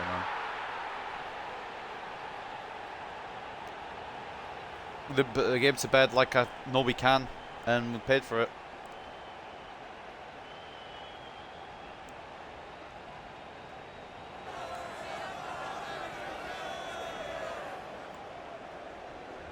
Oriana couldn't get in, Chavez couldn't get in. It's brilliant running. It's an easy finish. Obafemi left very much with an open net. Tried to commit Duncan out to close the gap, but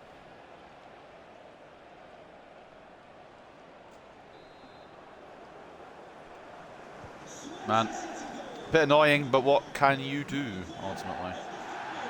Only try and score a winner, I suppose. We've got minutes left to go. Oriana wanted to play for at Bishop. He decided to run back on himself.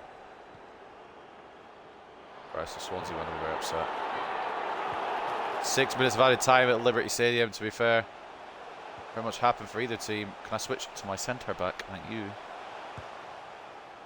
Christ, no happened for Swansea. It did let me switch to my centre back, to be fair.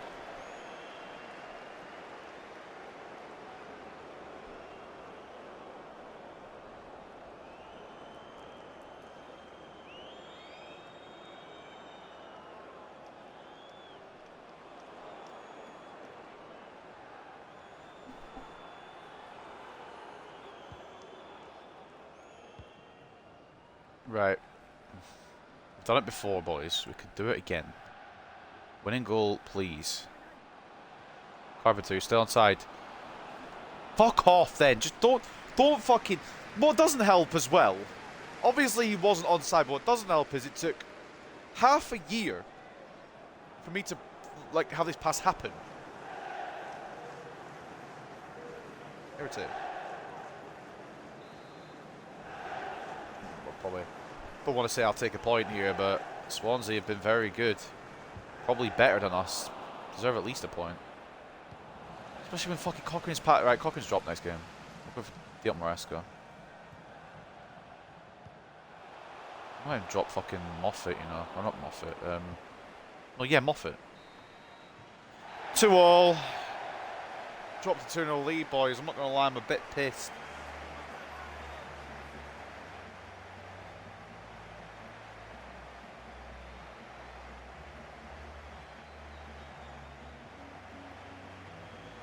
Oh, man. Nothing less than Swansea deserve, quite frankly, but I am pissed that we've let a 2-goal lead drop like that. So fair play Swansea for taking advantage of us. Went up 2 with good goals from Barlow and Carpenter, but didn't fucking keep it shut at the back end. Goal from Joseph set up a potential comeback, and the goal from Obafemi just secured a point from.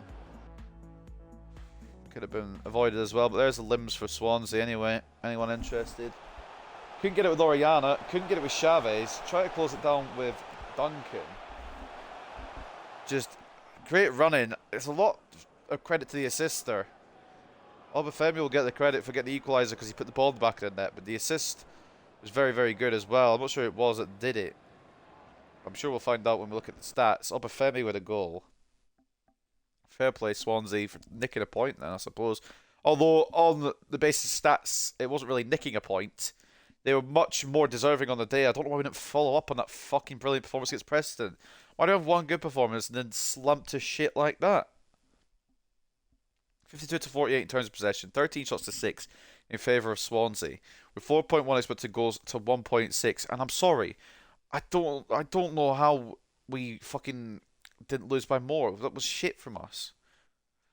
Couple of bright sparks in the game, to be fair. Jackson Barlow, our man of the match with a goal and 8.3, he was very lively on that right hand side and maybe could have done a bit more, but he was very good anyway. I can't really get mad at him because he's one of the only good players we had. Logan Duncan, I know he let 2 in, but a fantastic display out with that. And the 2 goals he let in, second goal couldn't do much about. First one probably could have been saved. But the first one, or the second one I should say, couldn't do anything about. I committed them out, tried to close the angle down, and it fucked me over. 11 shots though, 9 saves, 2 conceded, so a great day for him, but I think I might put Nielsen back in again, just purely because he got a clean sheet. Carpenter with a goal of 7.4, not bad. Blanchard with an assist of 7. Could have been better, to be honest, today, Blanchard. I didn't feel as good as he did in that last game, but couldn't really pick him out again today. Assist from Cochrane, who got 6.4, but I'm not convinced by him. I think we're going to give him a rest next game. Some poor rates for the substitutes as well, and McGregor started and got 5.6, so I don't know. Morgan Whittaker was a man of the match with an 8.6. He was the one that assisted the Obafemi goal.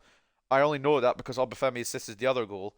But 8.6 for him, and a great run it was down that side, so I can't be mad. 8.1 for Kyle Joseph, who gets a goal as well, and 8.1 for Michael Obafemi, who came off the bench and made a fucking impact, I guess, today. A goal and an assist, and 8.1 from the Swansea striker. They ended up going 4-2-4 as well. See, it works. It works. Didn't work for us today. Some good defensive performances today. Just from Swansea, anyway, I should say. Good defensive performances. From us, it was not great. I'm just looking for a team, see if there's any regens about. I think they're all non-regenerated. Oh no, Giovanni Lombardi, 78 rated. Just hold up here, lads. Have a little gander at him. Not going to get him, obviously, but we'll just see what he's about. What did Forest do? I'm guessing they won. Yeah, of course they did. Here's Peterborough. Caught a 2-0 for there on the scoreline. Gap closes to 8, which is still a big gap, but I don't want to fuck this up.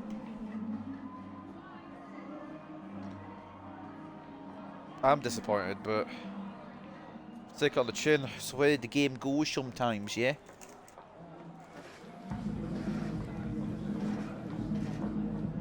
Round 4-28.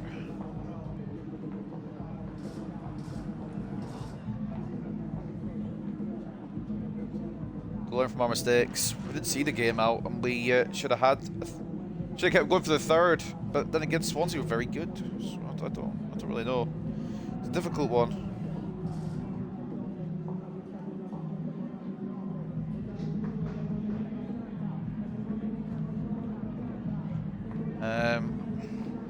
wasn't always predictable. We were quite tired as well, but I'm not going to use an excuse. We should have done enough, really. But Swansea made more than enough chances to get something, and they got something, so I can't get fuming at them when they deserved it. Why is the manager rating tanking like it is? Like, what the fuck is the point? We've failed one objective, and we're probably going to do the rest of them. I don't know what's happening with this finance one, to be honest with you, because I've done it, and it's just not doing it. Not registering it for some reason. Whatever, inbox. Hartlepool load offer. Tranmere want him. Tranmere can have him. See what they can do with him for the rest of the season. Loan has been sent.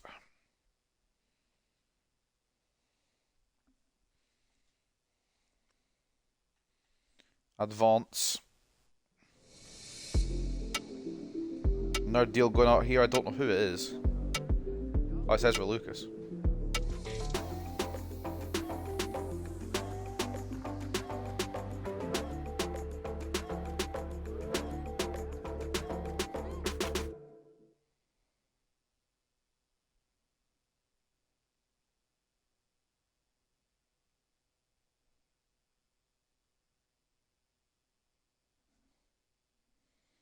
Advance. We go. Sorry, I'm just reading something on my phone. I am paying attention still. Someone's come up on my phone that I'm reading, and I will stop looking at it. Lucas is going to be on, and hopefully Lewis Harper will be able to do something at Tranmere. Guess we'll see.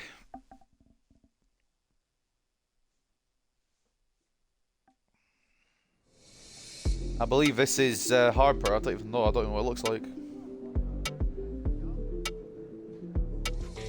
But he'll be on his way to Tranmere. Sorry, mate, to send you to Tranmere, but I'm sure he'll do a job there. Lewis Harper extends, or not extends anything, but exits the club.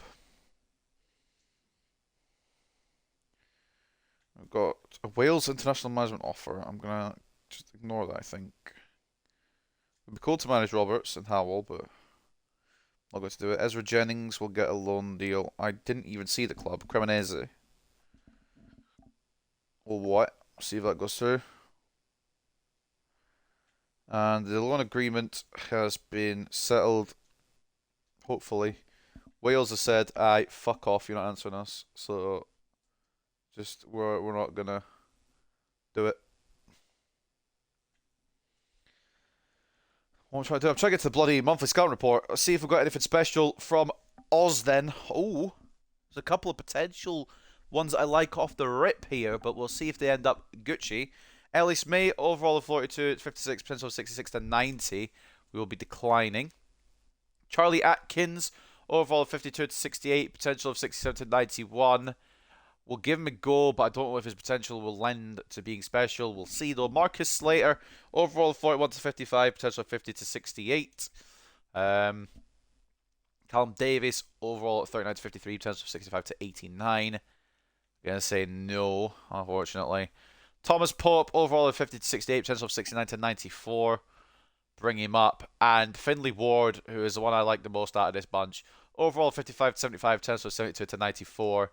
He looks very good, and we will put him in the youth academy, maybe even promote him, try and get him a loan before the window closes.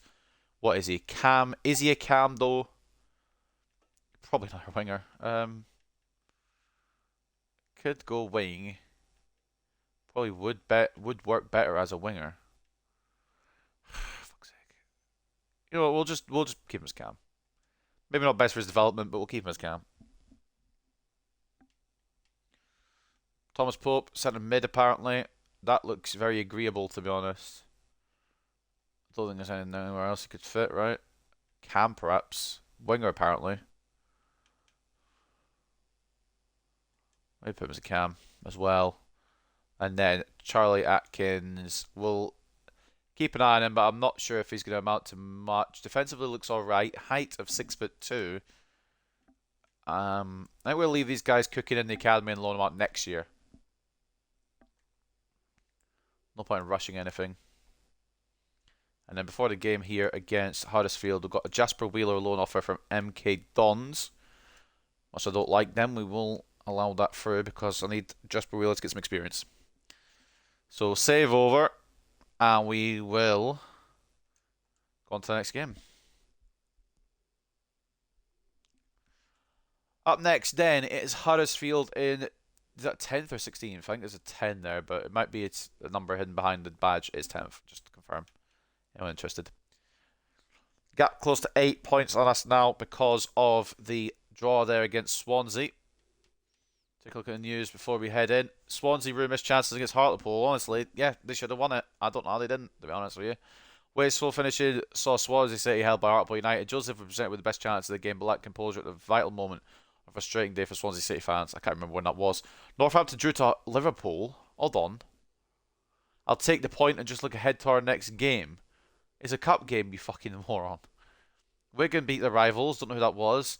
Newcastle beat Fleetwood, as you'd expect. Any Swansea or Hartlepool players in? No. And more thrills to come as Huddersfield meet Hartlepool. Wasn't by thrills. I won 2-1 last time. They're always a difficult opponent though, Huddersfield. And who's looking at Blanchard now? Leeds. Yeah, fuck off. If there's a team that's not getting them, it's Leeds. Andre Gomez off to Bayern. Hannibal Mabry could be going to Stuttgart. Abdelassima has gone to Freiburg. And Romeo Lavia has gone to Benfica. A little bit of transfer updates. And then Buku, has gone to Fiorentina. Andre Gomez to Bayern as well, like I already said. I already said that. We'll say it twice anyway, just to make sure you know. But anyway, up next then, Huddersfield. Nielsen goes back in the net. I know Duncan did well. I'll go with Chavez Contreras, but there's just a lack of pace there, so we're going to go Bull Contreras. I know I shouldn't keep playing Bull, but I am going to. Moffat starts again. Gomez off the right. Ariana's actually gone for Ring. So we're going to start Ariana. Fuck it. Put faith in him. Diop. Cochrane can fuck off. We're going to start Harry Howell for no other reason than because I don't have a reason, to be honest with you. It's kind of it. Ajay had done well when we played Preston, so he gets to stay in. And the captain seat will go to... Fucking hell, does it go to? Contreras. So that is a team we're going to use against Huddersfield at the Kirklees Stadium. Nielsen in between the sticks. Ariana and Gomez as the fullbacks. Bull and Contreras as the centre backs. So Contreras captain in the side. Diop CDM / centre mid. Maresca centre mid / cam. Ojeda off the left. Barlow off the right with Blanchard and Howell leading the line today. Can't believe Harry Howell is still starting for this team in Season 6, but injuries have kind of driven me to do it. Plus, I don't know why I'm dropping Carpenter instead of Blanchard, but we're doing it, so cry about it. Kirklees Stadium then, Huddersfield versus Hartlepool. Game number 3. Let's move, fellers. And ladies, if you're watching, I mean, if you're enjoying it, just leave a follow. Whether you, I don't care about gender, mate.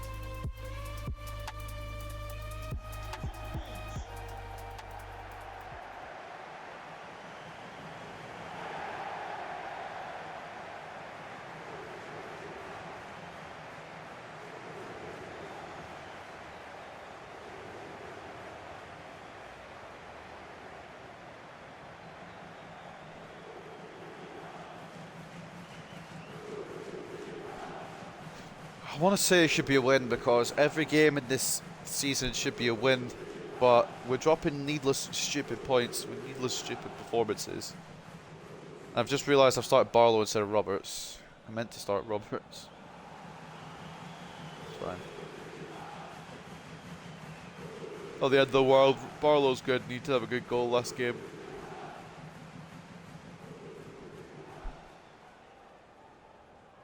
It's actually a 4-back rather than a 5-back. Refreshing that.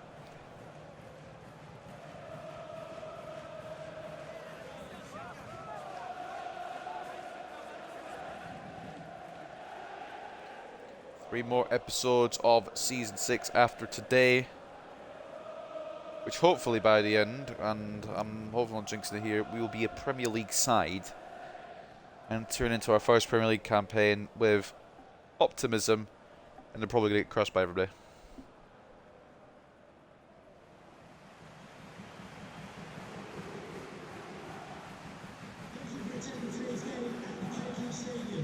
I guess we'll see, honestly. I mean, it's not definite that we're going to get fucking pummeled every game, but we lost to Wolves and we lost to Spurs so far in terms of Premier League opponents. We lost to Chelsea.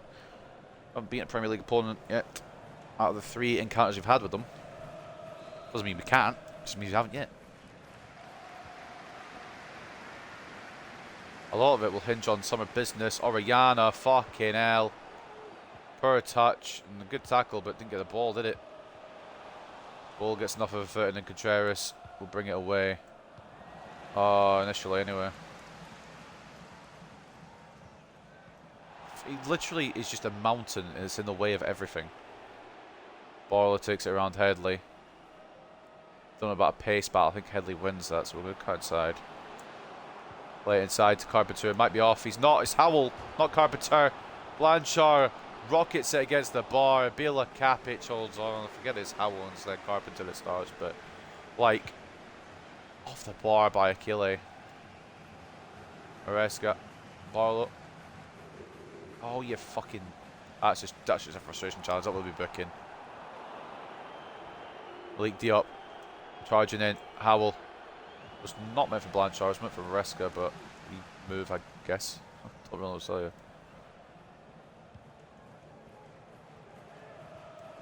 Ball is going to go all the way to Orellana ahead of Sorba Thomas. And should have the pace over Thomas as well. Ball through to Jada, will make it. Back in to Orellana. Wanted to cut away and play it off to a midfielder, but Diop was too far back and Maresca wasn't really available. I'm not complaining about Diop being too far back, just the record, more an observation. I'm more complaining about Maresca not being available. Maybe I tried too much.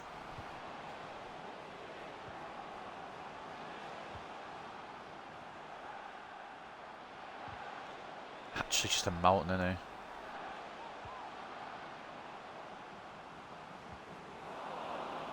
Poor pass and pressure from Diop does enough, wins the ball back as Jada gets a little bit hospitaled there by Blanchard, but Howell can keep it going. Now Blanchard.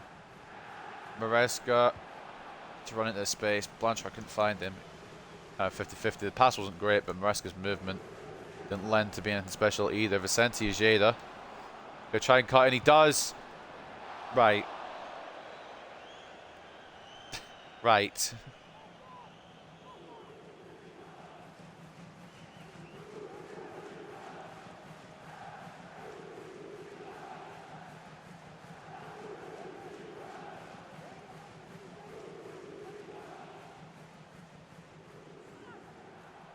Very awful opportunity there by Vicente Ojeda.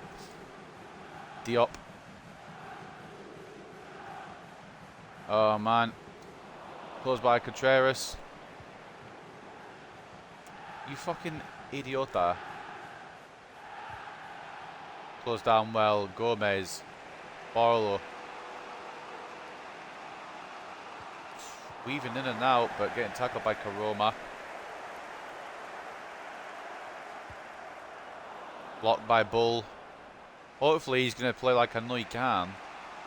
Rather than, it's not been bad per se. It's just mistakes I've seen a bit more. Blanchard. You should put that away 10 out of 10. And you've not done so.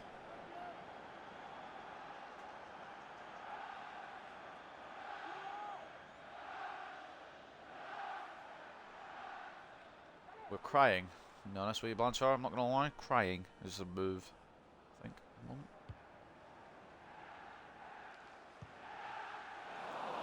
Blanchard to Jada. That's awful. Actually might work.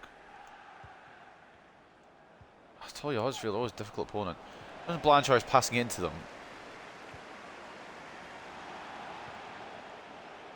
A bit physical here. I'm trying to catch up with Orellana. It's not working. Oh, okay. Alright, mate, I'll just foul him. I'm not too fussy about that. Oh, Jada into Blanchard. I should not be fucking playing it in the air to a 5'6" striker, should I? It's a great interception. It's going to follow it. Contreras. I need someone to pass to, bruv. I'm not just running around with Contreras for the fucking shits and gigs. I switched off him as I needed to use him there. Hopefully.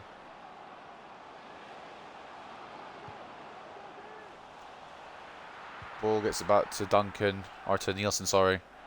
Get it away. Ball knitting to Blanchard.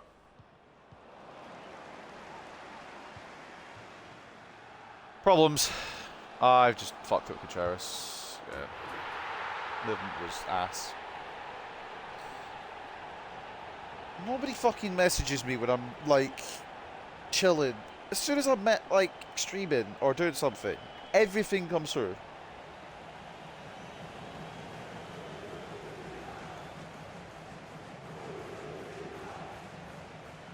You're fucking distracted. It's irritated. Wasn't one of my parents, I'd probably ignore it, but fortunately, I can't say unfortunately, but it is one of my parents that's messaging me. Simpsons had a great season there with Huddersfield. It's probably a matter of time before he scored 18 goals from Huddersfield lead. Whether it's deserved or not is up to you guys to suggest, I suppose, but I think they've been the better team. I just want Ojeda or Bishop to do good consistently. The reason we're looking for wingers towards the end of this window, I have to remember to check the shortlist before the window closes. I won't end up with any. Decent effort. Nielsen, I think you could have held onto the ball there, mate. It was not balanced shot. Corner anyway to Huddersfield. They show the goal again. Oh no, let's just show the replay again. I kind of assumed it would just show the goal again, because it likes to do that when I get scored on. Just let me know it's like, oi, look at this.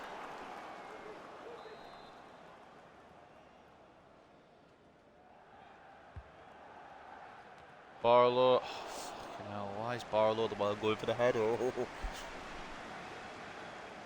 Huddersfield are really fucking taking it to us right now.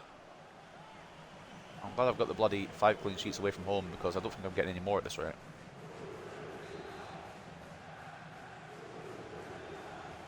Going short as well. I wasn't prepared for him to go short. Maresca does do well though. Fucking instantly. Like, what was it we compliment people and they just go and do something stupid straight after? Bull gets caught. Contreras covers. Contreras might have to start a few more games than he is at the moment, because he's just been very good. Probably my best centre back at the moment in terms of form. Oh, Harry, mate, if you want to get more game time, stop being an upset little fucking cunt. Don't run offside. Great save by Nielsen. Gomez will clear it up. So when I asked that question not long ago about who's been the better team, I could definitely answer it now. It's not been us. Oh, Maresca, just pass it when I pressed the pass button. On the same tack, I didn't know if that got the ball or not. Probably anyone who wants to play it to commentator, because my defence won't do anything. Not allowed to lock onto anyone.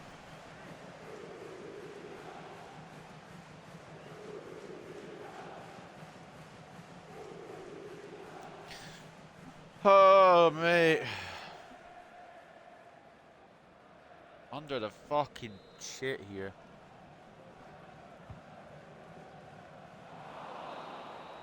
Half time when we're down a goal. Deservedly so as well. We've been fucking awful. Started off this episode so bright and ready to go. We even started this game brightly. Blanchard at the crossbar, but we've gone in a goal down. Simpson with a goal. Not really hugely surprising. They've been very good at Huddersfield, and Simpson's had a great season. But it's still fucking annoying. Nobody else is playing at the same time, so there's nothing to read. But Nottingham Forest will be playing QPR, if anyone interested. Take a look at the stats then at the break. 54-46 turns of possession, 6 shots to 3, and 1.6 expected goals, so 1.1. Well, 1 shot on target, but granted the other one hit the crossbar, and one was a firing wide shot from Ojeda to about the corner flag, so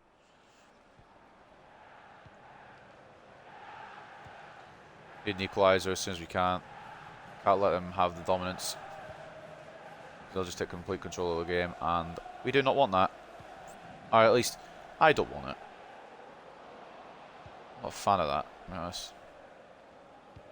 These little changes in the sliders have definitely made it more difficult. As, like, I mean, obviously we're still winning games as we should be with this team, but at least we're dropping points as well. It's not like the one straight run through this league.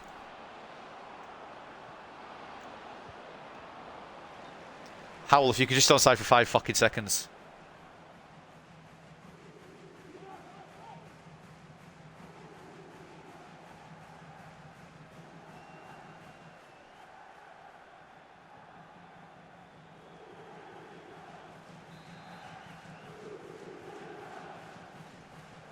Just messaged me back. Fuck's sake.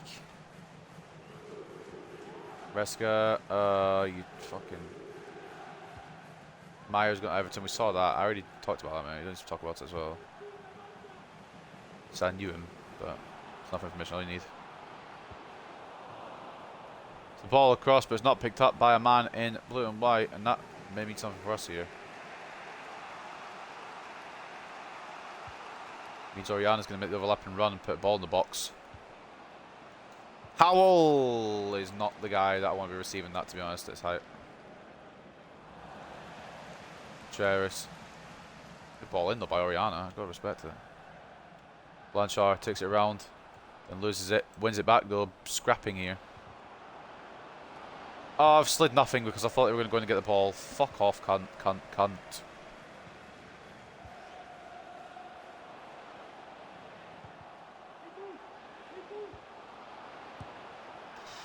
Shot straight at Nicholas Nielsen.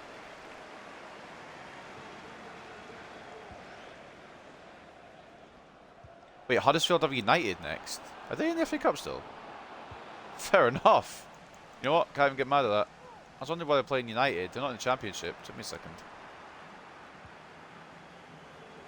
I mean, if they could beat us, they're giving United a good game anyway. I'm going to make some changes, but I'm also going to text my parents back.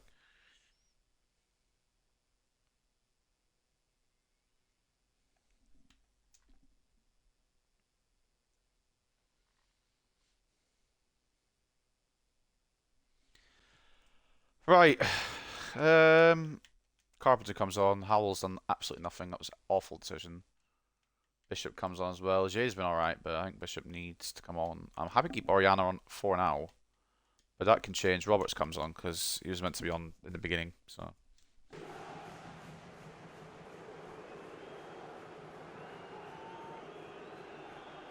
Always a triple change for us. We never do anything less. Got to keep them on their toes. Got to keep everything refreshed. We need a goal at least. I'd like to obviously get the win. But I'd honestly at this point just like not to lose. They've been so much better than us. Still very concerned about this whole Billy Bull scenario. I realize scenario, it's just he's not been playing too well right now. Why have I done that? Why have I done that? I could have just shot with Blanchard. Although in my defence, I didn't expect to get through. Roberts gets the ball taken off him. Oh, I'm fucking myself over at some points in this video game. Who are we playing next? Sheffield United. I'd like to say we should beat them as well because we're in a relegation zone, but... Oh, fuck off. Great save, Nielsen. Getting kind of irritated.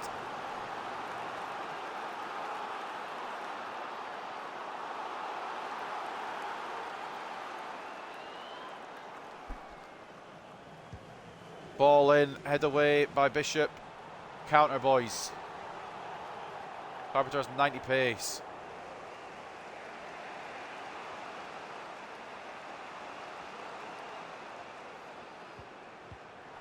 Why though? Blanchard, just hold off a fucking second. What's the point of me doing all that running to try and get it into Blanchard? Just aim to the right player, or I'm gonna fucking just yell. Like, I get it that you're trying to pass it, but pass it to the player I'm aiming at least. Don't pass it to fucking somebody I'm not aiming at. Oh, Contreras has been spun. Nielsen's keeping it at 1-0. My god, he's doing a good job.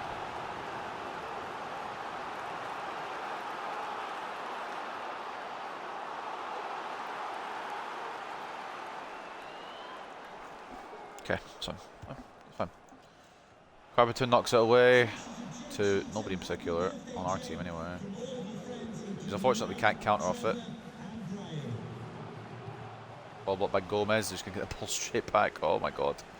Gomez gets it back though. Carpenter. Can we still counter? Is there still time to counter here? Just try to put it over to Blanchard, see what we can do with it. Not much, just 2 men there.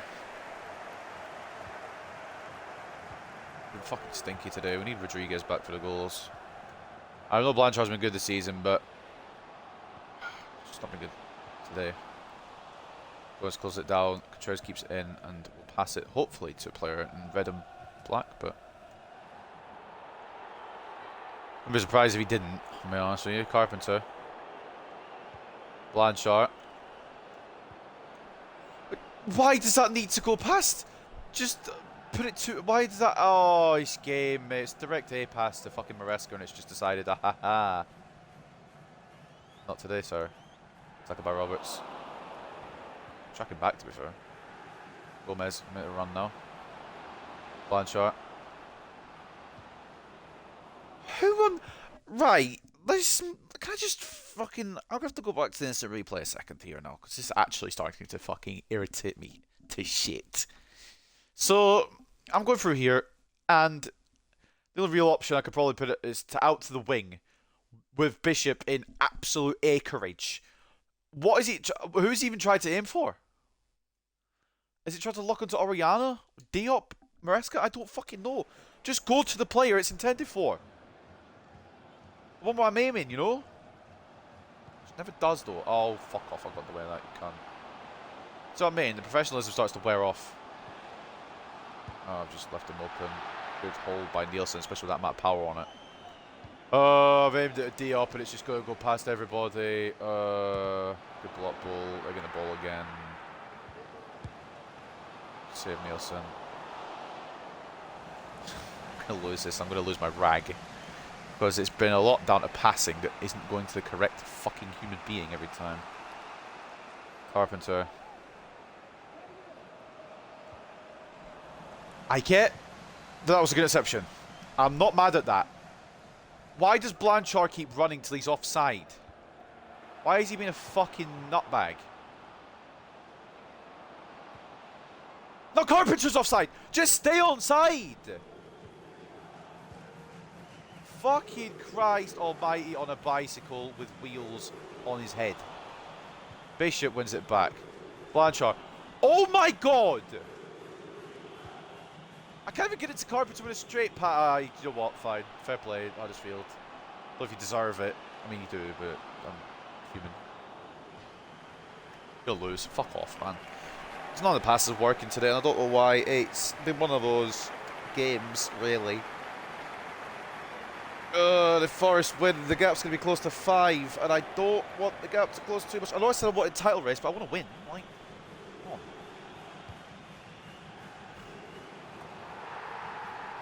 That was scripted to fuck. That second goal. That goal just there was absolutely scripted to shit. Like, you just knew that was going to happen. Just to rub it in. I felt that. I even put a player in front of the guy that's just not done anything. You just felt that was going to go in regardless of what the occasion was there, unfortunately. Let's have a look here. I got a man there. I literally got a man there, and he hasn't jumped, even though I've pressed for him to jump. I get that Thomas Bishop is not the highest in terms of height. I guess tallest, I suppose, I'm trying to say. Nielsen could probably do better.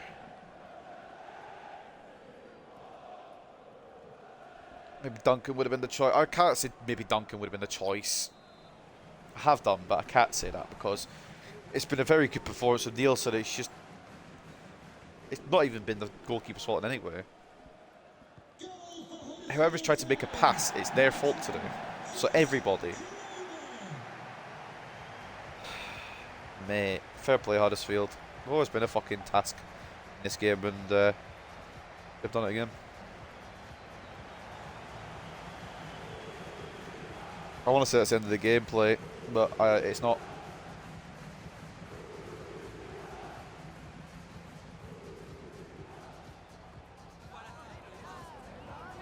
Still got to get. I can't speak.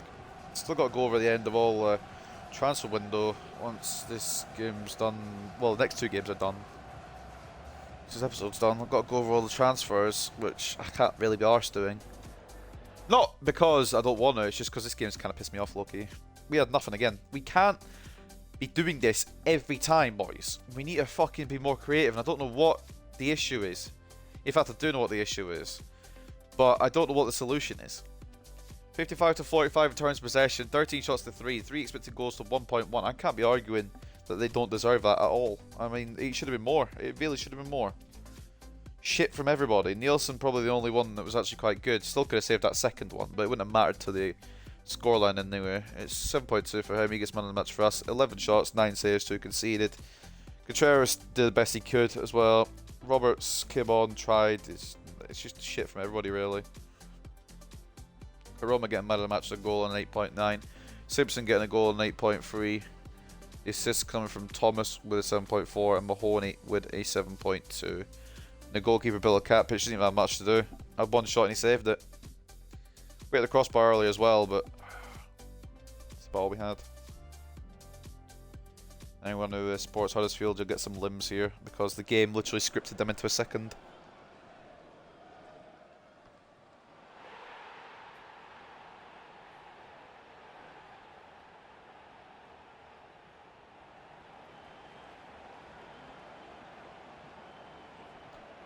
No way that Nielsen should not be saving that. I'm not blaming him for the whole game, because he, if anything, is at least at fault.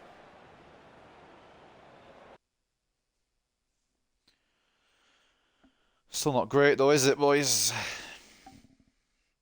And we'll never know. I say we'll never know. We don't know yet what Nottingham Forest did with the early game, so. Huddersfield was a fucking pain. Them and Sunderland. Now lost. Lost number 3, which ain't bad to say with 31 games in now, I think, but.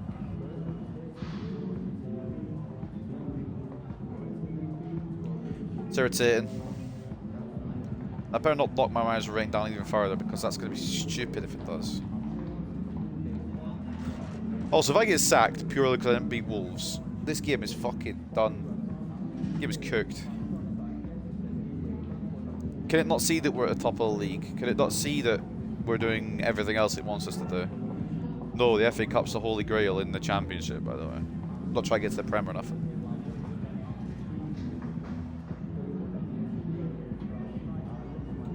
Just play better than us. What can I say? We were stank. They weren't stank.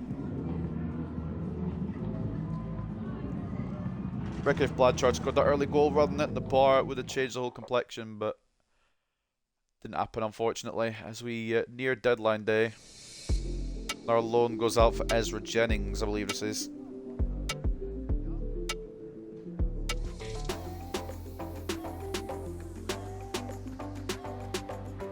I forgot where I loaned him to, though, that's the only issue there.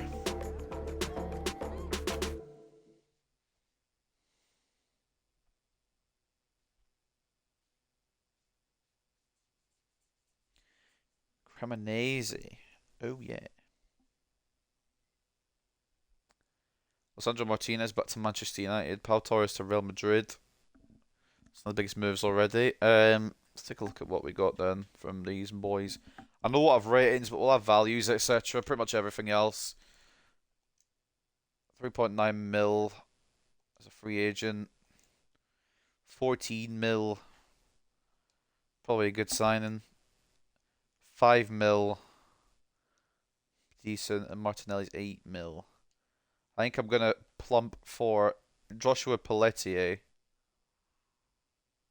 Maybe I won't, actually, because he's left-footed. Are all these left-footed? And Carlos Santos is right.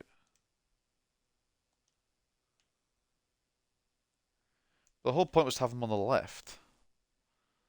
What's his crossing like? Crossing's good. Yeah, fuck it. We'll go Pelletier.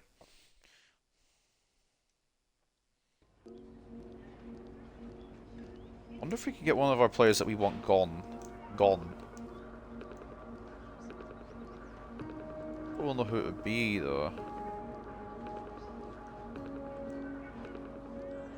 Honestly, I don't really want to get rid of anyone at the moment.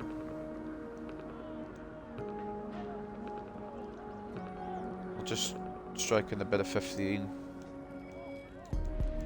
See what the response is.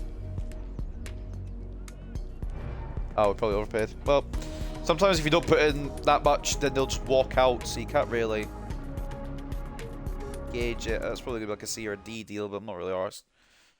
Good bit of money spend on someone who I don't know if he'll be long term, but definitely be an option now. That's all we need.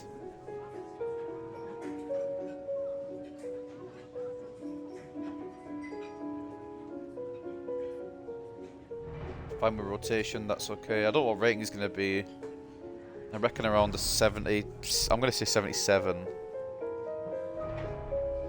It'll be less than a Jada, but more in Bishop. Well, same as Bishop, actually. Wants significant wage. I suppose he's climbing down from Premier League side. Honestly, the rest of the teams would just need to go up.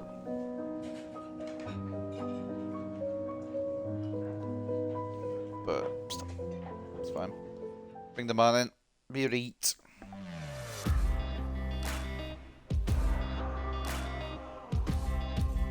In comes Pelletier. I already forgot his first name. That's how good he is. So good he's made me forget his first name. What's his name again? Is it Michael? It's just Michael. It might just be Michael. But we need a bit more winger depth with the Wilson injury till the end of the season. We'll part ways with one of the wingers. Most likely a Jada. But coming into the season, we'll part ways with a winger. Was it worth? What the fuck? How could I have done it for 10 point? Whatever. Bad negotiation. Didn't ask. We've got our player, and that's all that matters, really. Jennings loaned out, and Jasper Wheeler will probably complete his loan move to MK Dons. I think he said 78 there, Mr. Michael Pelletier. He might have already hit his potential, which is a risk, but it's just till the end of the season anyway, at the very least. Where is he? Joshua Pelletier. Don't know where I got Michael from. He's got room to grow. I've also got to switch him to the left anyway, so have to do that first and foremost. But it gives us a good option off that side, and he'll make his debut against Sheffield United, because why not? I think that's us done. In terms of incomings, in terms of outgoings, we'll have to wait and see. I think I've loaned all I want to loan, right? Galloway transfer offer, like I said, we'll entertain these at the end of the season. Select to have him as covered just on the off chance that there is an injury at the back. Transfer hub. Transfer listed. I think everything is done. Yeah, once Jasper Wheeler's done, that's us done. Gucci, Gucci. Jonathan David's got a Leeds. It's a fucking fall. And that's Jasper Wheeler. The final man on the list. Gonna get his loan to the end of the season at MK Dons. Which is alright, because it's kind of what we want to do. So we cannot really complain about that. Jasper Wheeler for 6 months.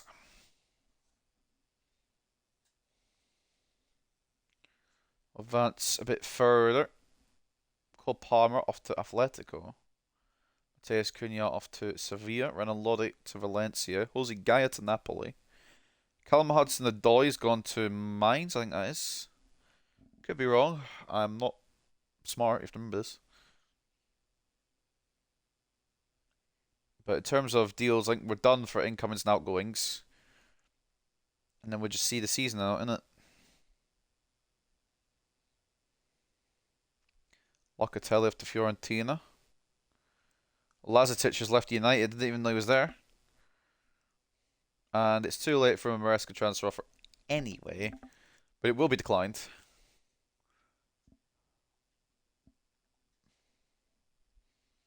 That will close out deadline day. Nothing special. We just brought in another winger for that depth. And now the fucking scout reports come through. Maresca transfer offer as well from Celtic.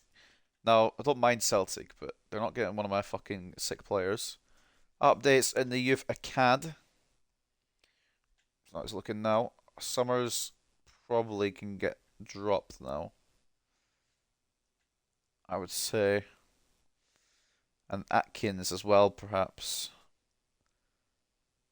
Yeah, then we'll do that. Atkins and Summers.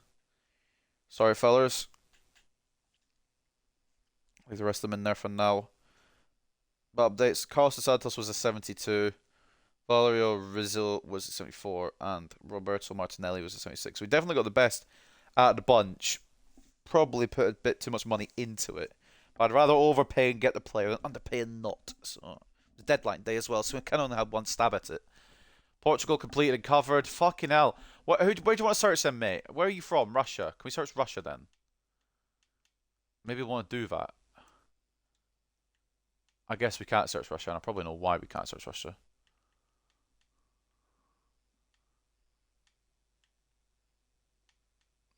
So we'll go fucking, I don't know, bloody France. Sure you can't complain about that. Anyway, it's got to be a win. Like, I know I've said that a lot of times about games. This has to be. They're 22nd, and they're bad. We're not 22nd, and we're good.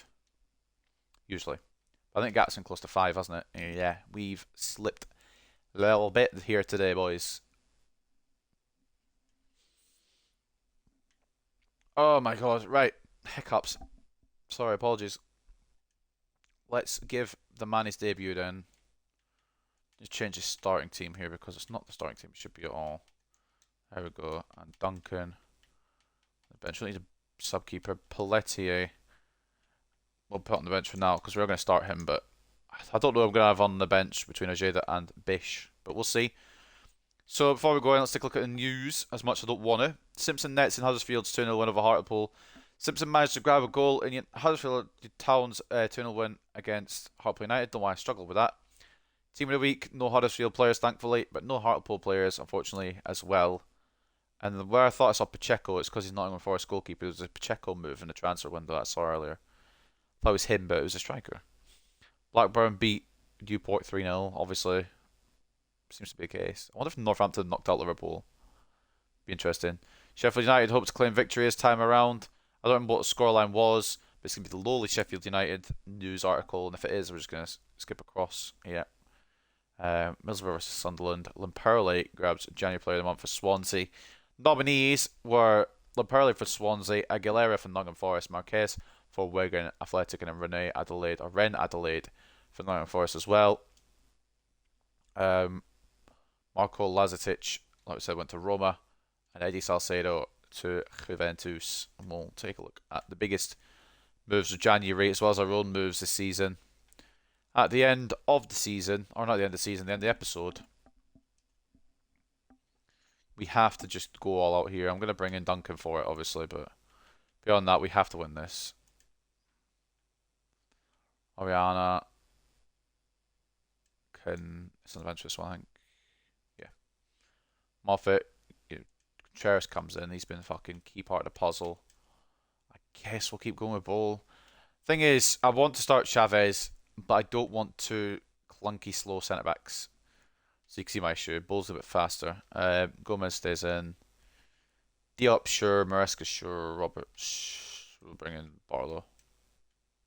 It's 3 straight starts with Barlow, but like Pelletier starts off this side.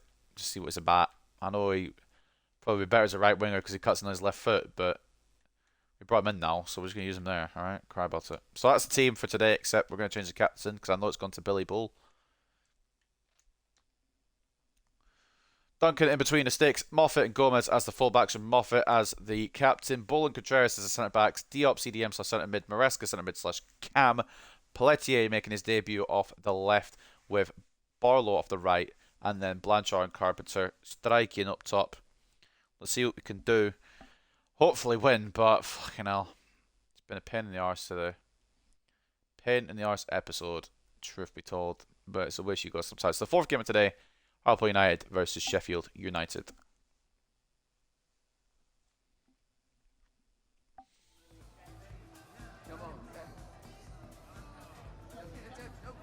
Who's this for? Oh, is that Ollie McBurney?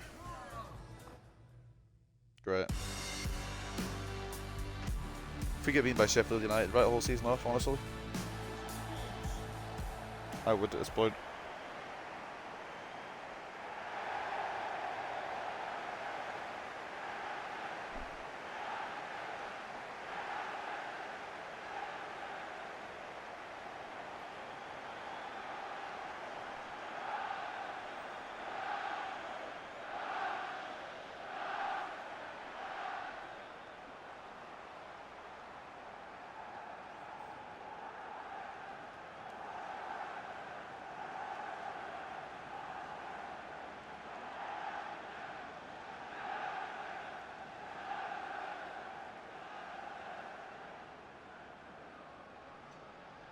Again, I'd like to have hope. I don't even know that. Is that Maresca as our Tifo?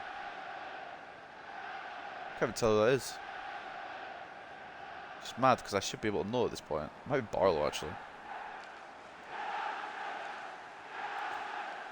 So I realise this every time with the episodes, by the way. Game 1, I come in with energy and enthusiasm. Game 2 starts to drain a bit. Game 3, I've lost it. Game 4, I'm sick of this game and I'm tired. In Game 5, I just want to delete it. If we, I'm being serious. If we lose to Sheffield United, I'm ending the season. I'm just going to sim to the end. I hope we don't win the league, honestly. If we lose Sheffield United. No offense to Sheffield United, because usually they're a very good team, but they're in 22nd, and their team sucks. Besides a couple of players, Ahmed Hodzic, I don't know how I've kept on to him. Fair play to him. McBurney seems to be doing well for him apparently as well currently.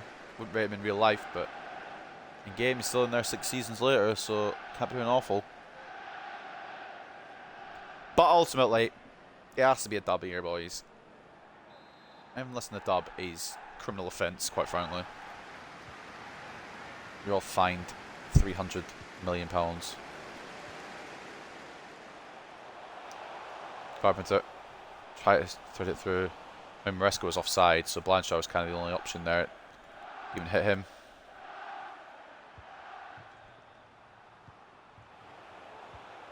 It's looking quite strong today because of the previous performances against Huddersfield. They're not in great stead, although they could push the playoffs now.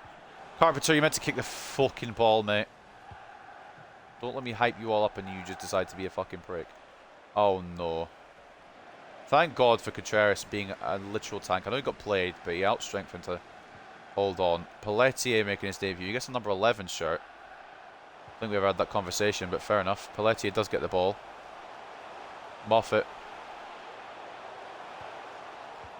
Not who we were aiming for. There's 3 players in there. One was offside, granted. Barlow wins it back. Fucking hell.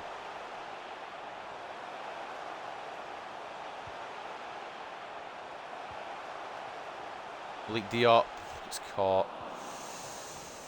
I'm honestly looking forward to when Rodriguez comes back. We're missing something up top, and it's him probably. And I know we're not getting Wilson back till the end of the season, or at least to the final games. But I can't wait for him to come back too. Don't know what his potential and rating will be come that time, but he'll probably get downgraded back to showing great, unfortunately. Sucks. Pelletier. Inside to Carpenter. Good run by Pelletier, though. Looks good off of that. Diop. CDM, you have to remember, can I fucking not shoot with him? Not what I did, to be honest. I knew full well I shouldn't have done. What I did, and that's what's important. Goal kick anyway. Ball sent. Billy Bull should head this, does head this. Enzo Maresca is the manager of Leicester, but that's Fernando Maresca who's passed it. Blanchard's fucked up. Played that well though, didn't I? Getting his name wrong. I wanted to get Moffat across really, but luckily it was offside anyway. Because my ass. I thought, what about my ass? But Contreras was never catching up anyway.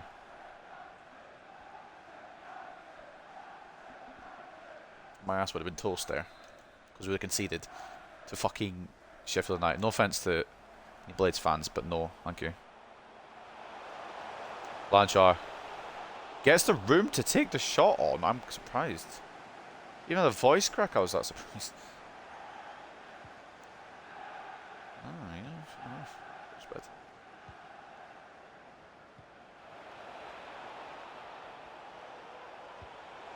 Oh, just left the fucking door open for him to walk in, haven't we, you fucking morons? I say you fucking morons, I'm the one that dragged the centre back out, innit?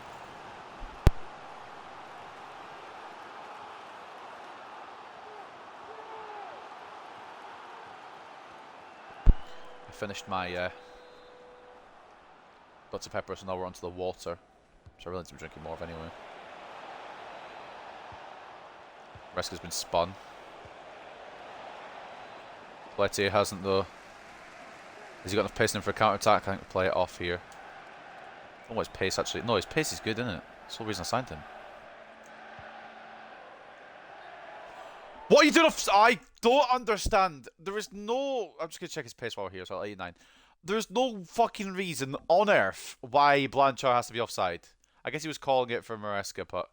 Why do you keep running? Fuck off. Stop being idiots for just one game. I know you like it, but don't. Oh, to be fair, I thought Blanchard got himself back on in time. Ultimately, he didn't. Contreras. Carpenter. I do like Carpenter, but he's not a starter striker yet. More bring him off the bench. A baggy something kind of boy at the moment. I can't do anything. It's Sheffield United we're struggling against now. I don't mind being like struggling against Huddersfield because they're top half, possible playoff contenders, but Sheffield United, who are relegation fucking threatened and probably will go down, are pissing me off. Carpenter. Ball over to Barlow. Bang that, mate. Thank you so much. I bloody needed that. Emotionally, as well as this team needing it anyway. I don't know if that would go over in time. The ball from Carpenter. Thankfully it did. And Jackson Barlow puts us in the lead. Great little ball into that space. And it's a great finish as well from number 35. And as much as I do like Ethan Roberts, I actually prefer starting Barlow because he can cut on the left. I know Roberts is more of a crossing type of winger, but I like the ones that can cut in and shoot at the moment. Because I don't have my man Duncan Wilson. Barlow's kind of the prototype at the moment. He's done a good job with it this season so far. I like it. Actually got more contributions than Ethan Roberts last season. I don't think he has more this season. But finally we break through. I say finally like we deserve it. I'm just happy we're not losing. Tackle Gomez on Maguire. Not the Harry variant. He's out in China. I'm not even joking. He's actually playing for a Chinese club.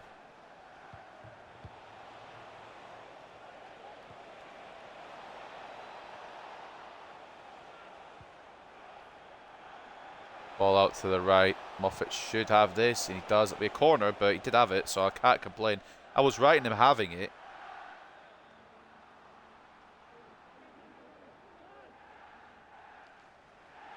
Corner to Sheffield United.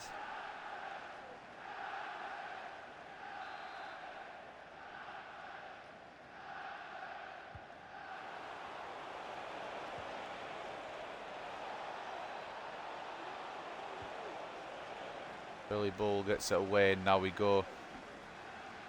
Maresca's not really the one I want to counter with, but he's the one I've got the ball with at the moment. Pelletier. Blanchard. Inside to Carpenter. Great fucking save and miss. Great counter as well, boys. That's more like it. That's more fucking like it, lads. Maresca did well to hold it up for Pelletier to play it inside to Blanchard. Played it on one more. It worked really well. Carpenter was not the target for that pass, but it's okay. It's not really, but I guess there's nothing I can do about it. I'm committing centre backs like a moron. Stupidity defending there, being done by me. Offside? It's not offside at all. I just didn't want to score. So committing both centre backs, don't do it. Doesn't work well. Maresca try to put an obvious ball through it. Obviously got intercepted because that's obvious. I won the ball back, but the game has now just decided not today, mate. Contreras gets a second interception like though. Then aims it for Gomez, and it doesn't go to him. All right. Right, whatever. Right, cool.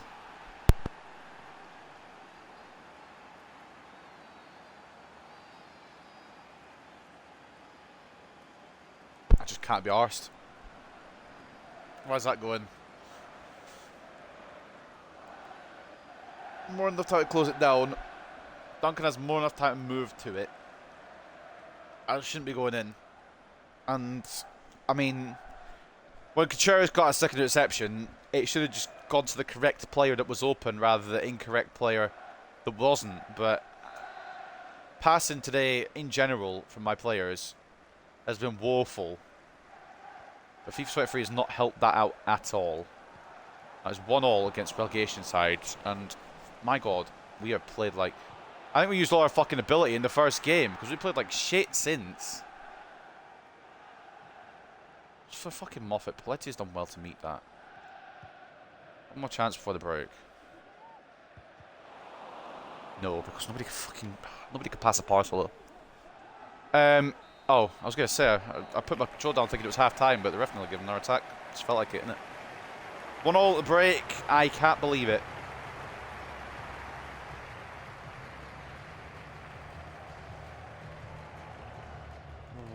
It just feels like I'm doing more than... Like, I don't really know how to explain it. I feel like it's got a lot more difficult. I don't really know where from. 1-1 at the break. Very infuriated, but it's a little bit better and moral even to see that Nottingham Forest are also struggling. They're 1-0 down at Bristol City. Blackpool drawing 0-0 with Peterborough. Wigan drawing 0-0 with Cardiff. 1-0 to Portsmouth over Norwich. 1-0 to Middlesbrough over Sunderland. Rotherham draw 0-0 with Preston at the moment. Hull leading Huddersfield 1-0. 1-0 between Crystal Palace and Blackburn, and then 0-0 between Swansea and West Brom. At Victoria Park, it's 1-1 currently. Some mad random long shot finds the back of the net. Of course it does. 51 to 49 turns possession in favour of the Blades, but 5 shots to 3 in favour of us with 1.9 expected goals to 0.7. I think we should be winning this. I think we will win it. But I don't think we have to make it so fucking difficult for ourselves on the way through.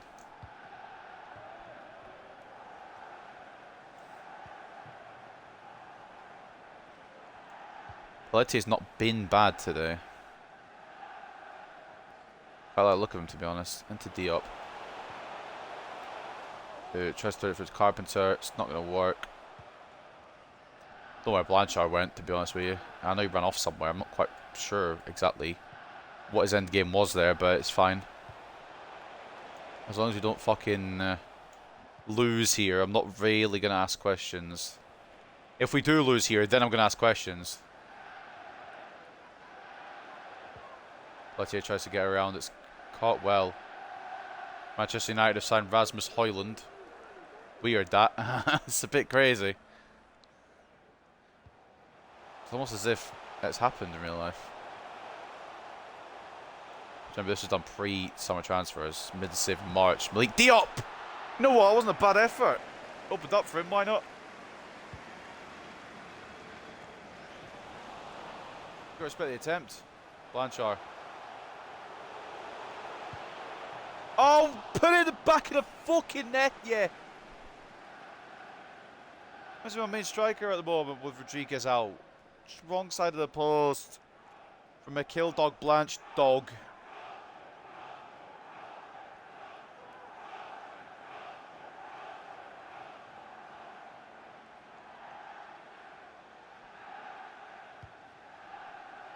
Oh, Christ, mate.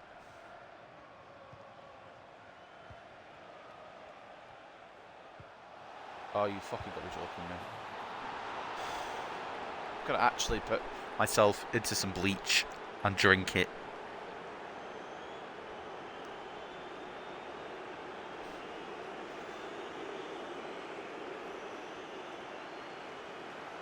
I know I said I was gonna end the series if Sheffield United beat us, but like, it's 2 ridiculous goals. I don't know. I feel like our defensive record's taking a battering for no reason, to be honest with you.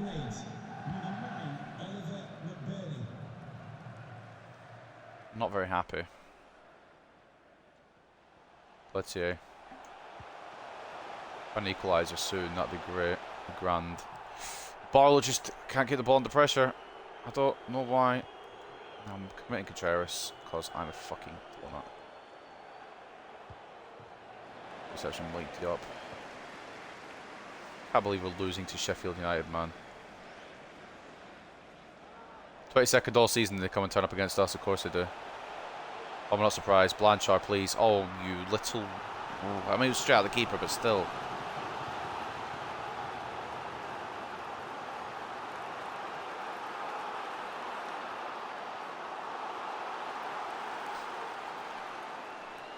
Just calm down. There's still plenty of time here, boys. I just can't believe that we're going to have to come back to win this if we're going to win this. Blanchard. Deep ball into Maresca. Very deep ball in, but probably too deep ball in. Lettier.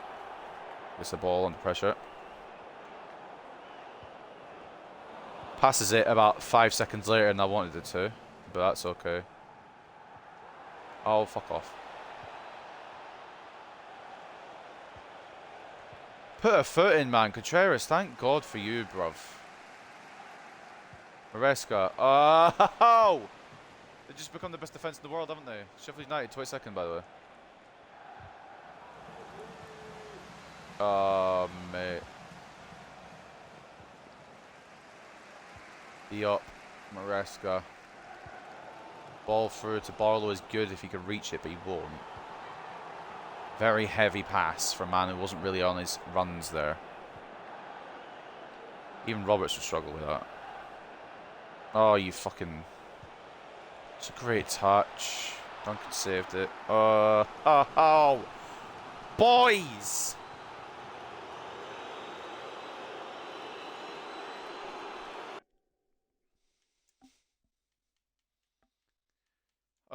Fuck it. Cochrane's always good for a goal. Bring on Oriana as well.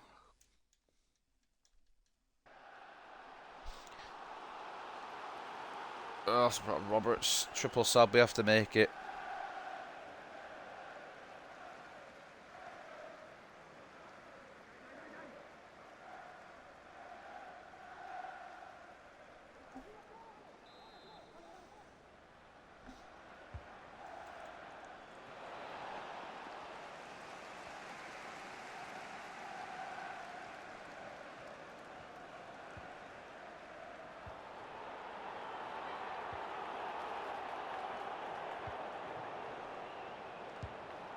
You've got to be shitting on the floor and calling me Turkey. What the fuck are we doing?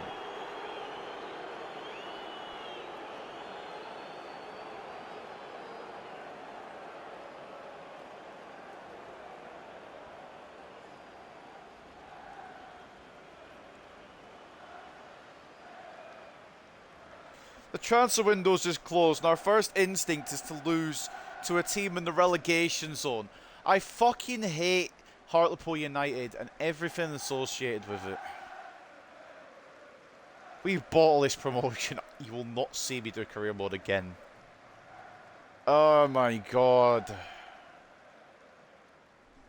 If we get sacked, honestly, I deserve it. We fucking have been shit.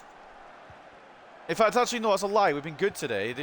Duncan's been shit. We put it on Duncan. Just throw it on his head. He has been shit today, to be fair. I can't go through anyone today.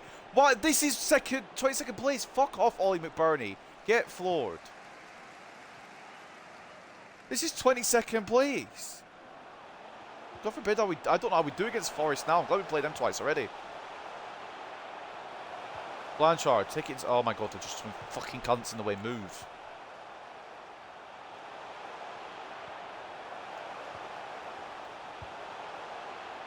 Oh, I'm gonna fucking throw somebody off a cliff, and the first one it's gonna be is Blanchard.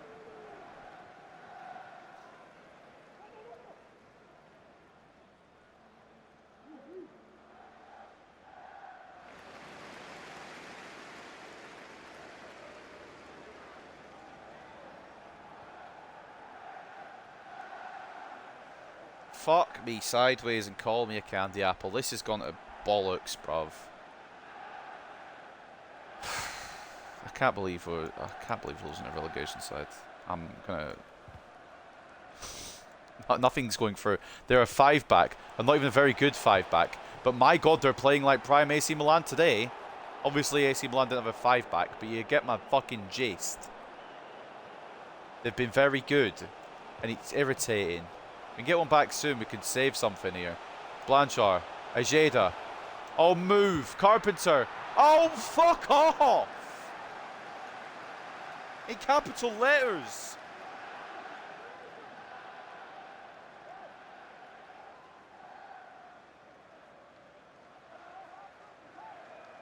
Shit fucking game.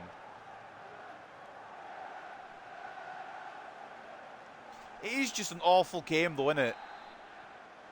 Blanchard, a bit less power in his time. Oh, not that little power. Fucking. Right, Cochran. We've got a moment here. Take it on. Boom. That's Thomas Bardet.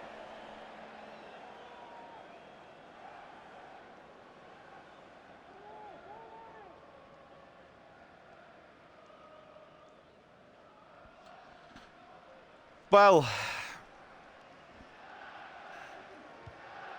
I said I'd end the series if Sheffield United beat us. Of course, I'm not going to stick to my word, but it's very concerning that we can't beat 22nd place with 2 players missing. Granted, they are the 2 most important pieces to the puzzle, and I get that. I understand that fully. But it's very concerning that when we don't have them, we don't have anything up top, apparently. Blanchard's been stinky the past couple of games. I don't want to say it, but... Keepers on this fucking madness. I just... Oh, fuck off. Whatever, man.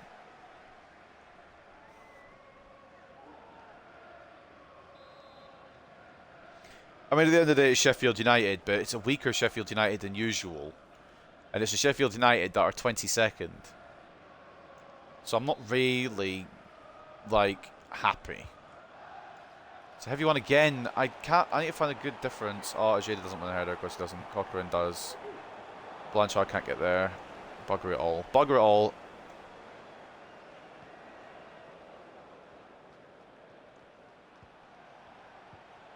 I just want to confirm again, they are 22nd. We are first.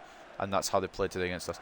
I mean, I think we've actually been the better team in terms of stats, but they're winning, so stats don't matter when you're 3-1 down, bruv.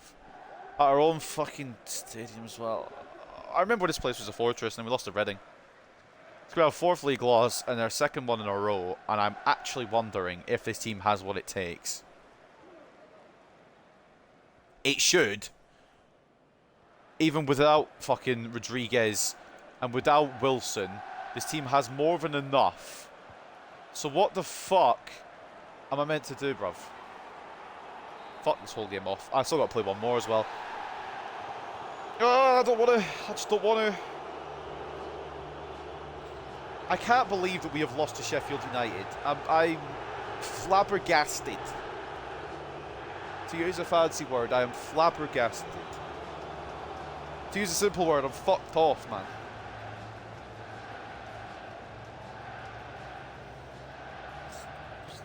It's just so stupid, isn't it? What the fuck ever, man.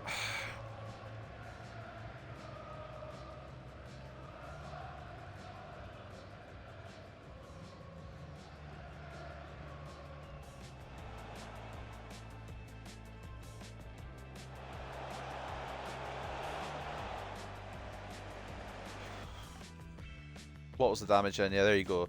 So, it kind of sums up that whole fucking performance. 57-43 in terms of possession, 13 shots to 6, and 4 expected goals to 1.6, and we've lost 3-1. This game is on some madness. It's on some fucking joke rhythm here, and I don't like it at all. Jackson Barlow with a goal in 8.1, best player, fair play to him, he gave it his fucking all. Contreras and Bull was solid. Let's say a decent debut. Carpenter with the assist at 7.2. Blanchard tried, but not very well. Oriana was average. I think the problem comes here. 6 shots as goal, 3 saves, 3 conceded. Logan Duncan was not good enough today. Some poor performances from some regulars you'd expect as well. Moffat came off the bench, so I'm going to let him off, but A lot needs to be better, to be honest with you. I need to check the Sheffield ratings as much as I don't want to. Man of the match goes to Ollie McBurney with a goal and 2 assists. Involved in every goal. Seems to be fucking cooking despite being shit in real life. He's actually good on the game, apparently. 8.2 for Christensen, who scored a banging goal, as much as I hate to admit it. Shouldn't have probably gone in, but it's still a good banging goal. I'm not even, like, I just... Whatever. I'll give credit where credit's due. Assist for 7.5 rated Antoine Hankford, and the other goal coming from Mr. Rami Al Haj with 7.1. This point as well, Amrit Hodzic is 82. I thought he might have moved from relegation threatened side Sheffield United, but they've just beaten top of the league Hartlepool, so it's... I don't know what it is anymore. Forest lost as well. I suppose that keeps me a bit warmer at night with 5 points still the gap.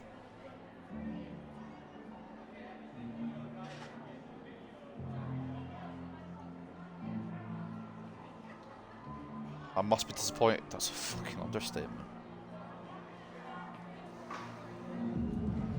Defender wasn't good enough. I know it'll bring morale down, but it's honest. It wasn't even the defence, it was the goalkeeper, but I can't say that, can I?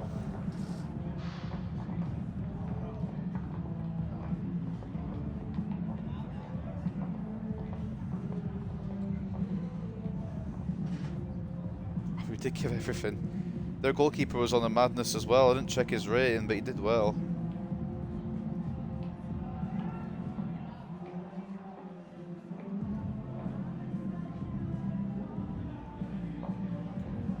They weren't the better teams today at all, but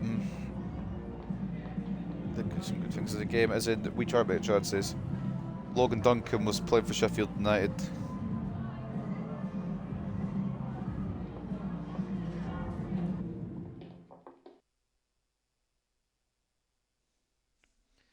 Advance in a minute, because we've got something to say first.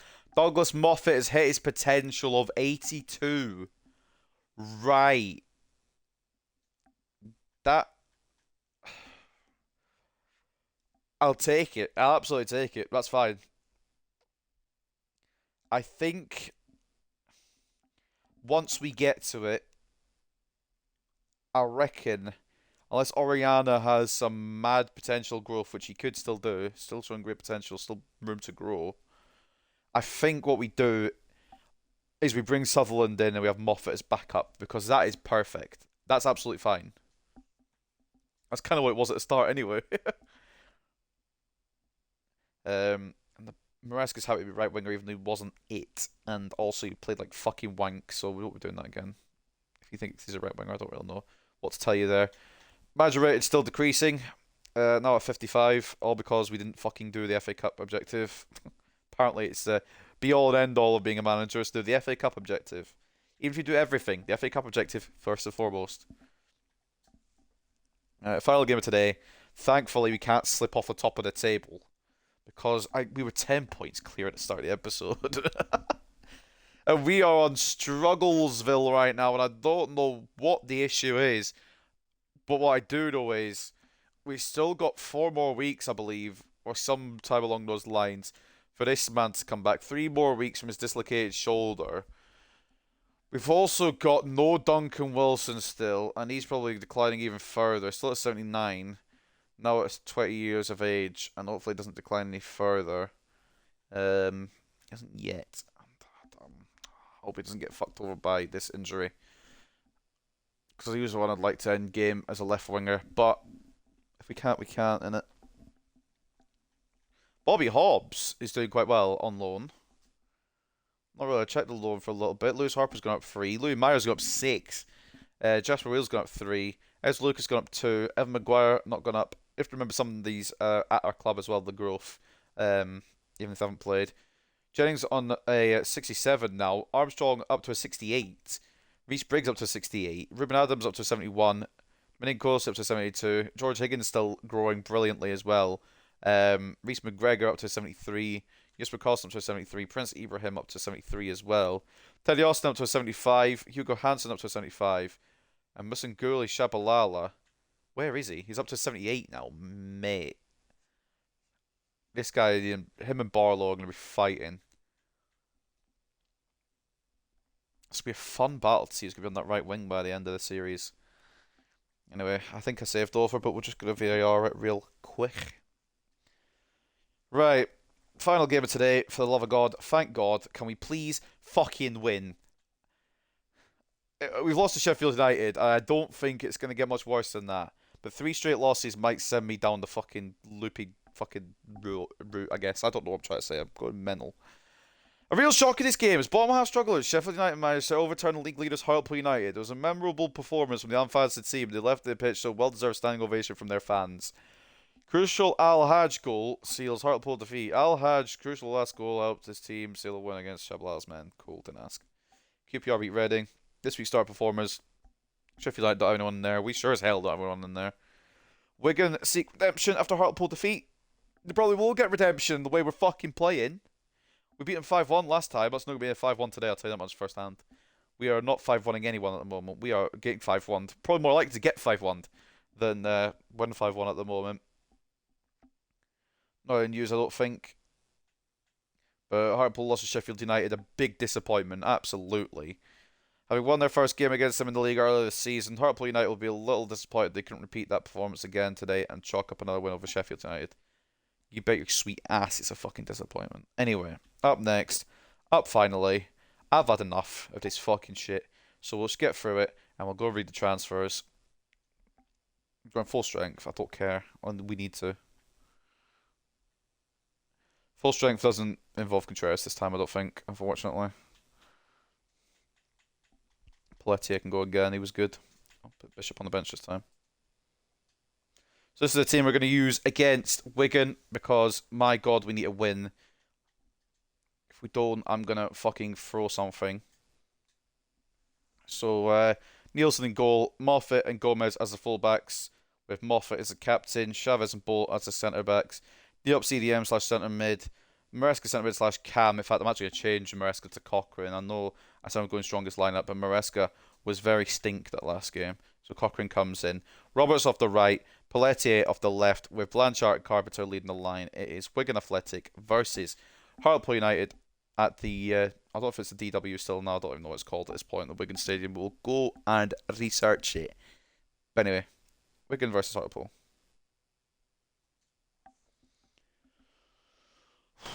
I am fuming. Absolutely fuming.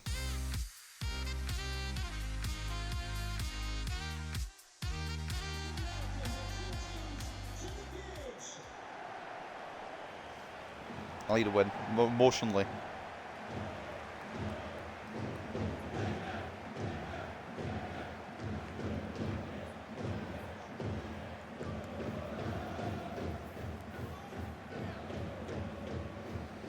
Now only 5 points clear after being 10 points clear. We've got no transfer window now till the summer.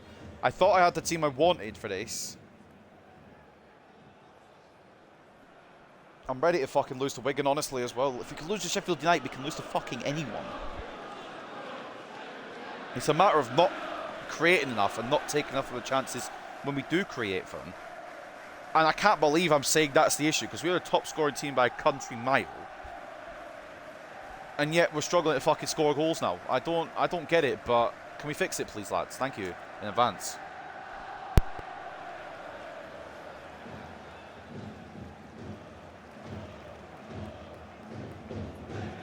I reckon once Rodriguez comes back, the goals will start flowing a bit more again. But also, there's a bigger problem. We know who it is. He's not back till... I don't know if he'll make it back by the end of the season. He's got 3 months, I think, recovery, or 4 months recovery still. We're start of February now, so he might make it with the last game to spare, but I wouldn't bet on it. Season ender of an injury earlier in the season for Duncan Wilson. And we've missed that fucking creativity off the left, I tell you. At least I have anyway. I don't know if you guys have.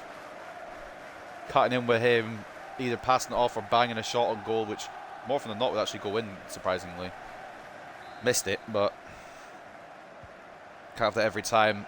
Kicking it off then, Wigan Athletic. Let's just go in from the fucking off here, boys, and not fuck around. Take it seriously from the start.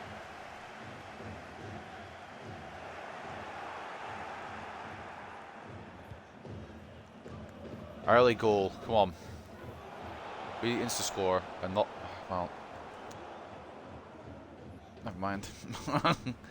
Idea was fun while it lasted. Don't know why Gomez is running there. I didn't run him there. Oh, for crying out loud.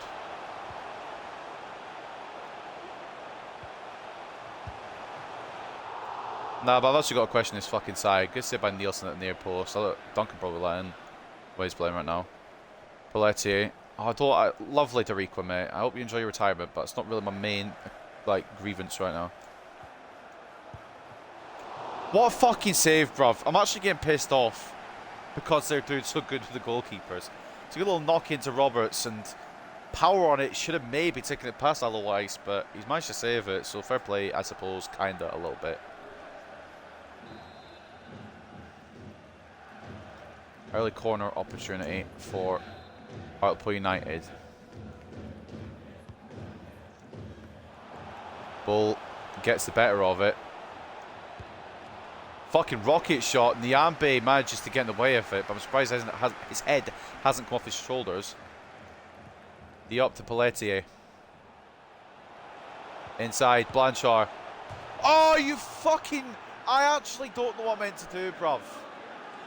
It's a great shot from Blanchard. It's hit the bar again, like it did a couple of games ago with him. Good tackle by Gomez. Pelletier, he really feels good actually off his wing early on in this his run here. Hartlepool. I've aimed at fucking Pelletier. Why would that want to go? Right, someone's got to fucking tell this game what I want, because I don't know how to do it other than aim it at the player. Carpenter's behind two Wigan men. Pelletier is not. Oh, fucking no, man. G. Get me home slice. Ball, good interception. Roberts. Oh. They just intercept everything. I don't. They might as well. I fucking switched the wrong player.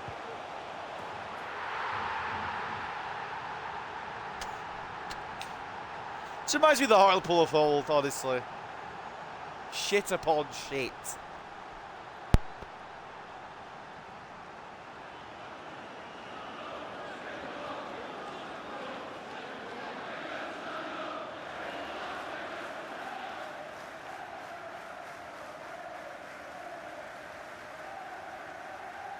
He switched to a fucking wrong player. The keeper had his own mind there. I wasn't bringing him out or anything.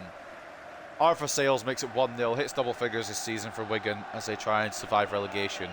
Just come to Hartlepool, you'll get fucking 3 points. I don't know why we stink up the gaff now. I think everyone's just figured us out, that's what it is. Carpenter's so deep for absolutely no reason. Moffat, remember you used to run down the wing? Oh my god, don't then.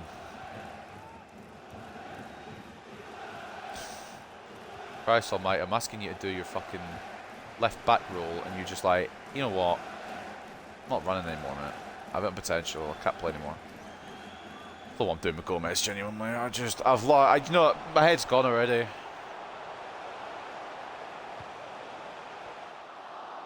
Two fucking losses in an episode. Again. Good ball for Roberts. Blanchard. It's always that final pass. It's always that final pass. They're positioned really well as well.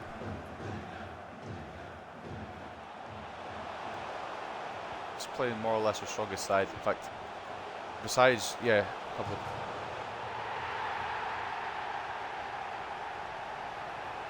Whatever.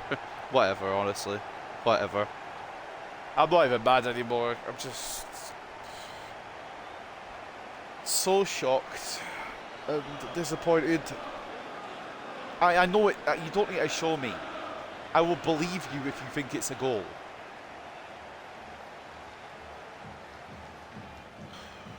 Has it gone over the whole of the line? That's all we need to know. Yes. What's the whole point of the... I don't care. I don't need it rubbing in that we fucked it. I'm aware that we fucked it. I was the one that fucked it. Bugger off. Full game could just bugger off today. Why is every other fucking team... Where is fucking Blanchard? Why is every other team the best defensive in the league? Got no fucking strike partner. Oh, Carpenter, please. Do you know what? Every goalkeeper's the best. I'm sorry, I forgot. It has been an absolute stinker show today. I apologise, ladies and gentlemen. I'm fucking idiot. I'm an idiot. No, that's on me. Chavez, close it down. I don't know why I switched to Bull there. Game just likes to piss me off, doesn't it? It's doing a good job. Carpenter. Wasn't meant for Gomez, that works, so Roberts. You heard it cutting in, Roberts. That's all I wanted to do with you. You just refused to do it, you fucking mob. I can't believe this. I just can't believe what this team is now. It's a team that is clear of every other team in this division. And now we can't even beat Sheffield United or Wigan, who are in relegation battles. I'm so glad I didn't put something fucking legendary. Go on, Roberts. Oh, he did it with fucking ferocity as well. Pick that one out, you cunts. I'm not mad at Wigan specifically. I'm just mad at myself. So I apologise, Wigan. I'm not calling you cunts. Completely, anyway. You're kind of cunts. But I wouldn't say you're the cuntiest cunts. We don't need a goal. I know it's in. Bruv. Twice now I've seen it, and we both know the result. It wouldn't have fucking counted.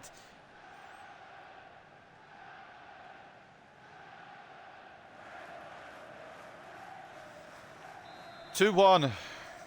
Back in it. Shouldn't have ever been out of it, but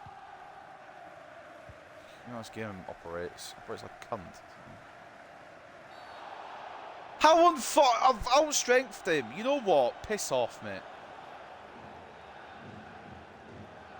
Your uncle is your dad, and that's all I've got to say about that.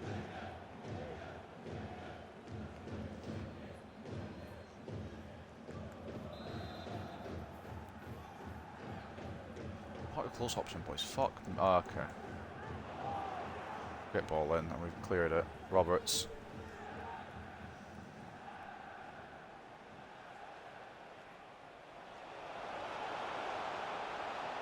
I mean, I think Roberts is faster than what the game exhibited there, but I could be wrong.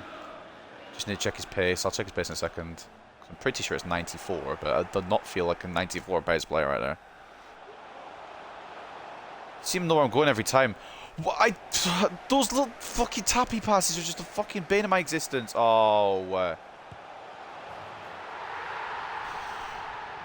had enough. I don't want to play anymore. I've given up emotionally. What the fuck is the point in this shit game?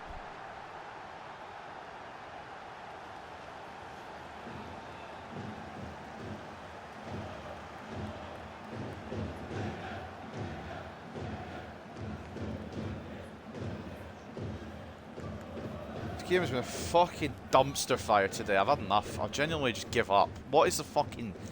I'm just trying to do simple passes, and apparently the ball wants to go half a yard before meeting nobody on my team, go to their team, and then they just play it through my defence like they're not there.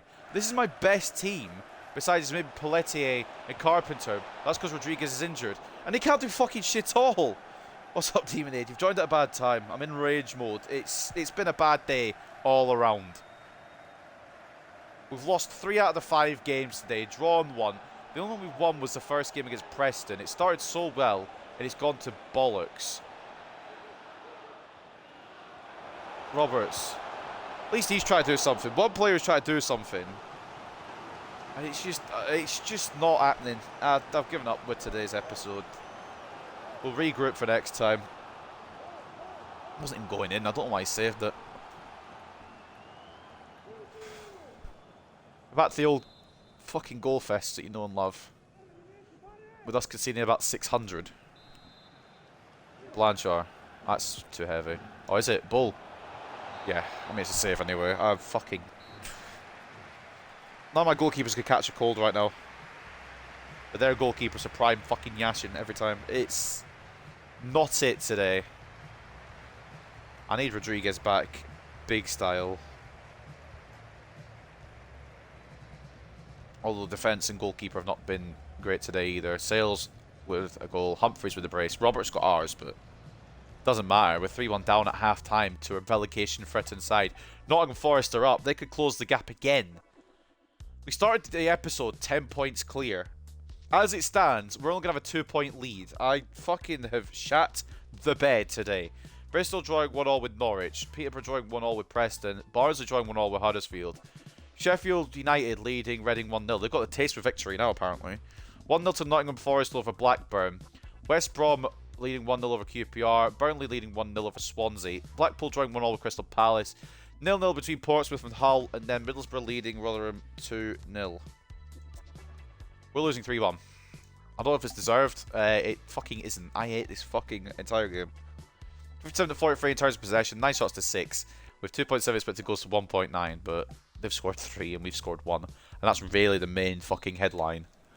We've still got 45 minutes, but I'm expecting nothing. Nothing to go my way. Nothing to fucking work out properly. They're probably going to go full defence, and I don't blame them. We're 2 goals up against the league leaders, isn't it? So Roberts is really the only good player today. Can we knock it into Blanchard? Right. I don't know how that's found the back of the net, but it has. That sets us up for a fucking grandstand kind of game, I think, now. This scoreline is going to be mad. It's going to be like 7-5 or something by the end of it. Got a horrible feeling it's going to be one of those games that just goes absolutely ballistic.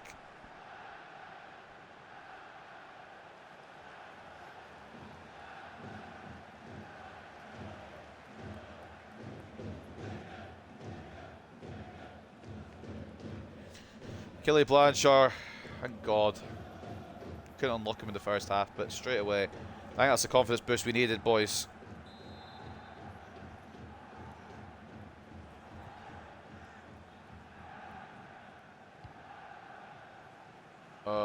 Bruv. Right. 28 goals this season now for Achille. He's been fucking on fire. Couple games recently he's been kind of ass, but back in the scoring books. He's back in my good books for now. Pelletier. Still not seen the best of him yet, I reckon. It is only his second game. Lisandro Martinez is signed back from Manchester United, which is weird. I think he left Man United to go to Barcelona, who he went to in the first place. I blocked it with Chavez. Can I have the ball? Thank you. I will fight you for it today. Literally fisticuffs for this fucking football. Roberts. Oh, you can fuck off. Oh, you can fuck off. You can actually just keep fucking off until you can fuck off no longer.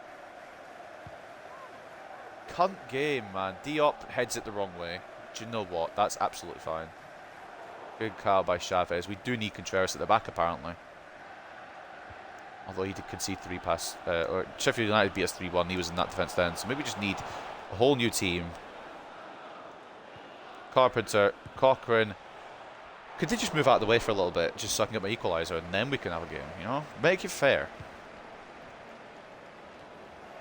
Diop wins a header. Carpenter does well. Inside to Blanchard. Every goalkeeper is just the absolute best. Except for mine. If anyone's asking for game time, they're getting a swift clipper on the ear. I'm not in the mood for it. Roberts will not take the corner because it's Blanchard's time to shine. It's been a while since he actually got someone to score from his corner, but more effective. Blanchard. Bull. Just off target, unfortunately.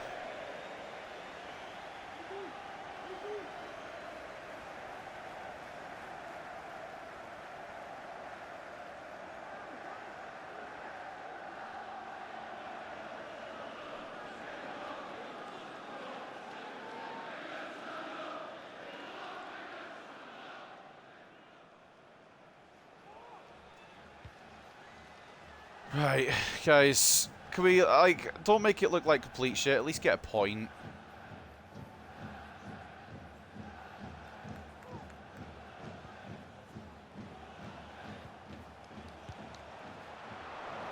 So, I mean, it's a good, I would say good save, but it's probably one of the most run-of-the-mill saves you can make on the planet.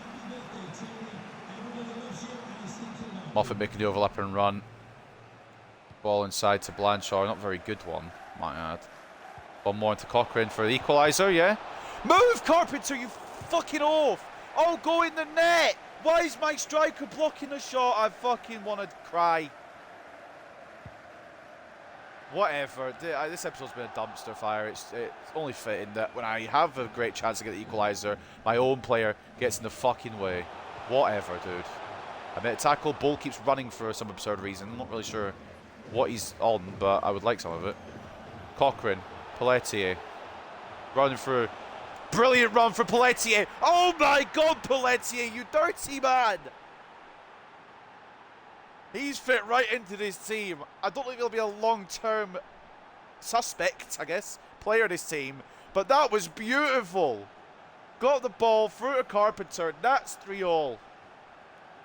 Now, boys, I don't know if I'm asking for too much here, but can we go win this? I don't think we made a change yet. We're going to make him now. I don't know if this is smart because we have just scored. Maresca could come on. In fact, no, Maresca's not coming on. He stank up the gaff last time. I think Pelletier's going to be happy today. We'll bring on Bishop. I was considering Barlow, but we'll leave as is. I'm not going to risk any more. We have a chance to get the win here, and I don't want to overdo it.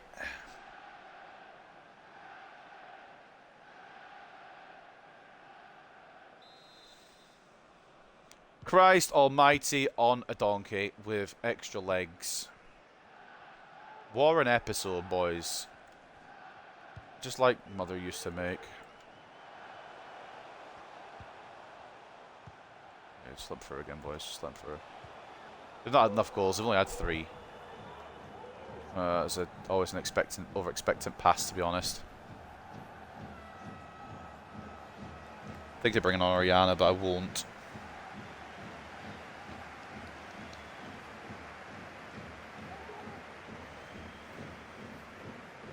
Oh, it's our throw. Must come off the Wigan man. Fair enough. Bishop. Blanchard. Carpenter. Go on, Cocky.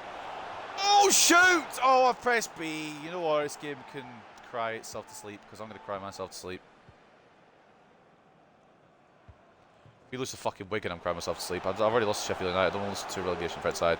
Give me the fucking football. How is that a foul?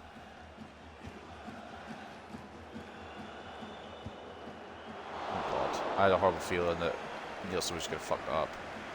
I'm backing Nielsen most of the time, but today it's just been one of those episodes, isn't it? Been a while since we had one of those. It's not. I suppose it's not one of those like the depths of the gutter where we lose 5 in a row and I just want to end it all. It's only we've lost 2 today, right? 3 maybe. Is it 2? Because we've won 1. Yeah. Okay. It's not been awful, but to say we should be patterning this fucking league over and over again, I'm not very happy. Diop, good running in, mate. Blanchard, finish that off. This goalkeeper's been a fucking disgrace in terms of like just being good. Doesn't make any sense, but I'm pissed off. All right. I don't need to make sense when I'm pissed off. That's the way it blows. The way the wind blows. Oh, man. 7 shots from Blanchard. I think he's only put one of them in the back of the net, which I guess is better than none, I suppose. Blanchard to deliver. A bit heavy, I think. Oh, actually, no, it's not. Bull! Oh. Cochrane. Oh. Oh. Diop. Oh, I don't know the fancy footwork on the account of being a CDM. And being tall and clunky.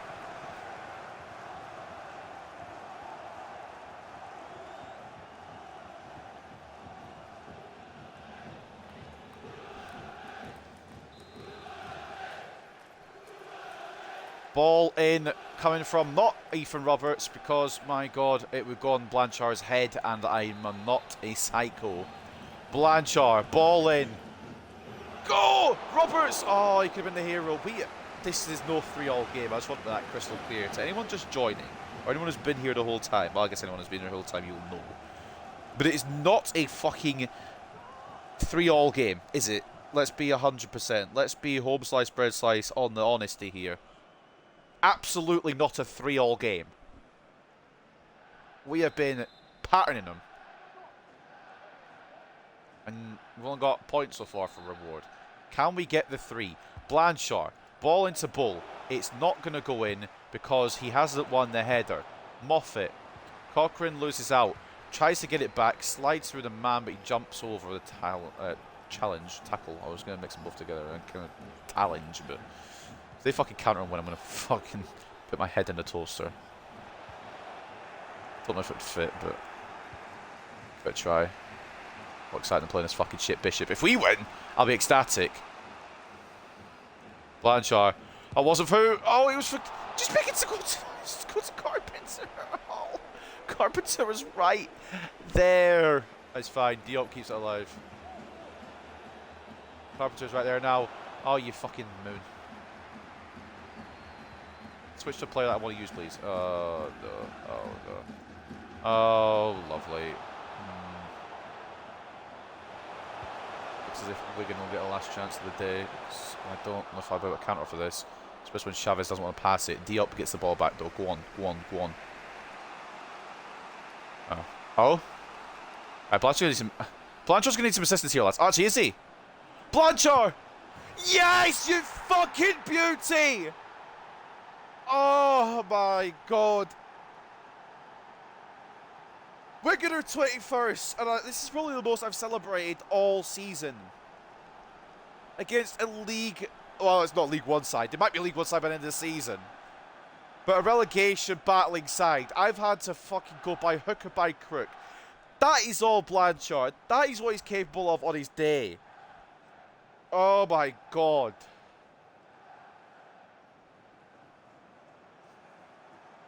I've never been so happy to beat a relegation threatened side, but my god, this episode has been awful today. Achille Blanchard. You absolute fucking melon smasher of a man. I've just used all my energy that I had left to celebrate a goal against 21st place Wigan. I just want to make that crystal clear. If he hadn't scored that, I think I might have put myself... I'm not going to say it because it probably isn't suitable for YouTube, but would not have been very happy, I think is probably the phrasing I should use under the circumstances. But we do end up with 2 wins, a draw and 2 losses. It's not the worst, but it's not what we want. One of the losses was to Sheffield United. Another of the losses could have well been against Wigan today. If I'm being for a bloody mindedness to get through, look at these fucking stats. 56 to 44 in terms of possession, 23 shots to 9, 6.9 expected goals to 2.3. And yet it was 3-all right up until this moment. That's the wrong page. Right up until this moment from a beautiful man, a beautiful Frenchman. If we do let him go, if the price is right for him, I'm going to fucking miss him. It's going to take an arm and a leg to get him out of this club. The thing is, I don't think we'll sell him. But if an offer like 100 mil comes in, it's going to be hard to turn down. Fucking Christ, what an episode today. I thought even though I like outro, we still need dollar transfer shite as well. Fuck me, man. We won a football match. Kelly Blanchard, man of the match with the brace, the fucking last minute winner. I could kiss the man. If he was real, I would kiss the man. Ethan Roberts was a big part of today as well. Goal and assist with an 8.7. Luca Carpenter, 1 each as well, 8.4. Diop with an assist from CDM, 7.9. Pelletier, that beautiful pass through to Carpenter for his goal. He gets a 7.9. He looks phenomenal at the gate here. Nicholas Nielsen will have to go on fraud watch, I think. 8 shots on his goal, 5 saves, 3 conceded. Not fantastic, is it really? But at the end of the day, Billy Bull as well. I don't... Why is he not doing good now? Also, hold up. Billy Bull had 4 shots. I suppose they were headers from corners, weren't they? Man of match for them was Stephen Humphries, 2 goals and an assist for him. An 8.6 for him as well. Arthur Sales with an 8.2, a goal and an assist. And Ryan Nyambe, assist 7.7. Thank God we got out of there with the 3 points. Because Awais today, phenomenal. 14 shots in his goal, 10 saves, let in 4. I thought I'd end up as a point, I'd have been fuming. I just want to say that now.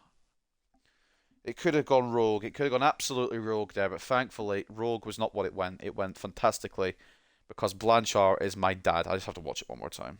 I can't believe I've celebrated a goal. This is the goal I celebrated most this season, and Wigan are in 21st. We are not the same Hartlepool that we were undefeated for 19 games or whatever the fuck it was. We have fallen off a cliff. Hopefully we get back to fucking goodness when Rodriguez comes back next episode. Because my God, I need some help mentally. Some of these episodes are taxing, very taxing. This was one of them. Forest won, but that's fine because we will remain 5 points clear at the end of the episode. Thank Christ.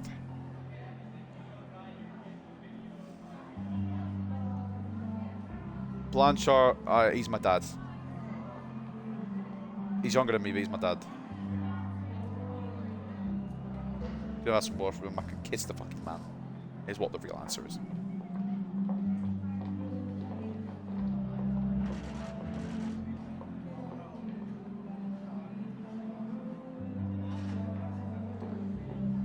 What a fucking game.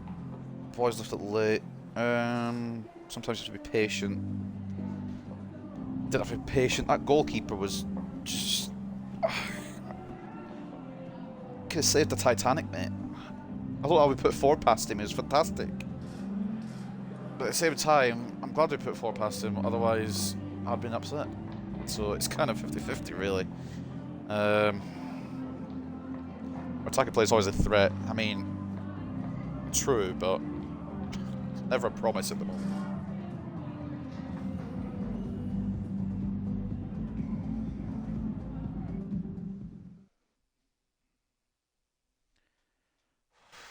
I'd sack me just for losing to Sheffield United, to be honest, but they're giving me time. Performance meeting review. Excuse me. Investing on youth development represented an important target for the club, so do it now, even though you can't do it till the end of the season. Alright, man, no worries.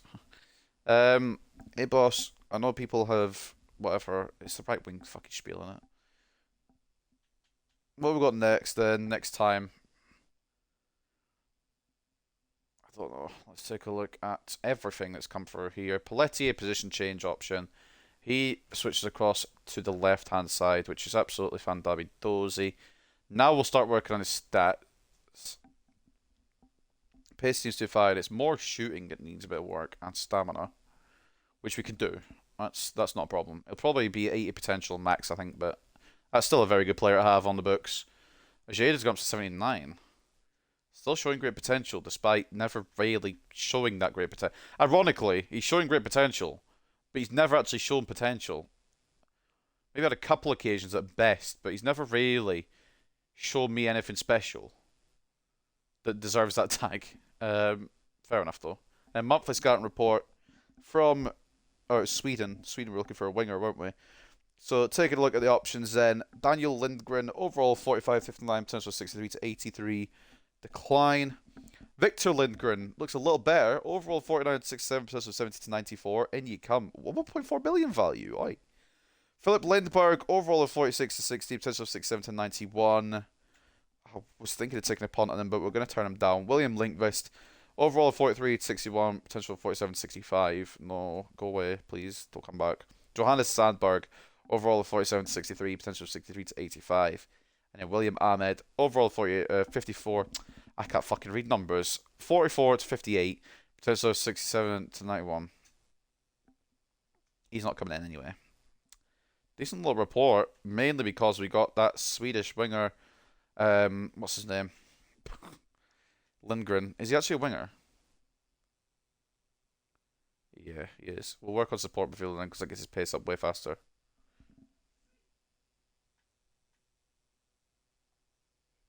Oh, wait, he's not a winger, he's a midfielder. Hold on, excuse me, sir.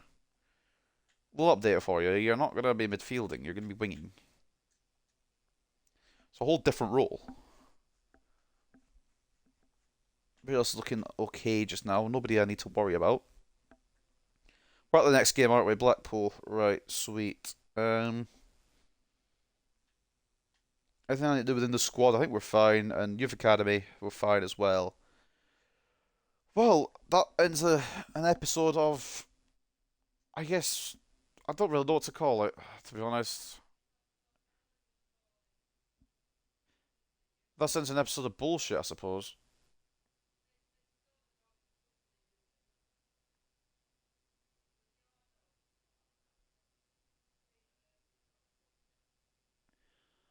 Just look at the table and wondering how we've done this. We were 10 points clear.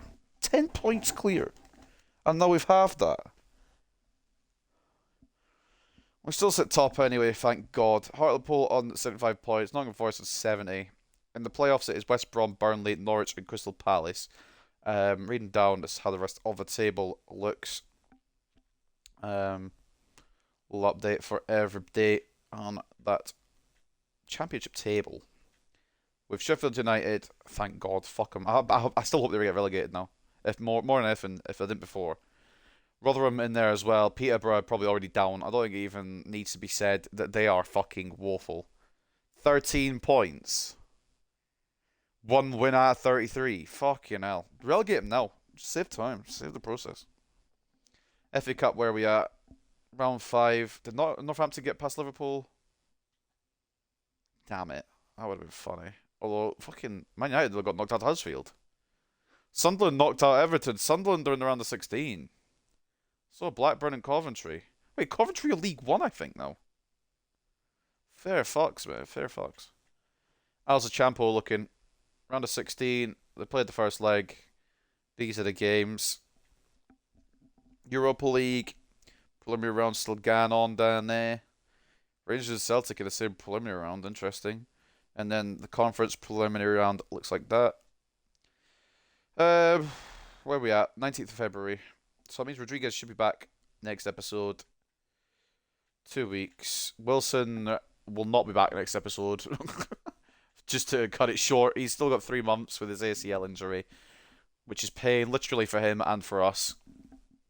So we'll wrap it up with the usual outro, and then we'll look at the transfers as well. So this is what it looks like in terms of stats. Blanchard with the most appearances by quite a way now. Very important fixture of this team with Rodriguez being out injured.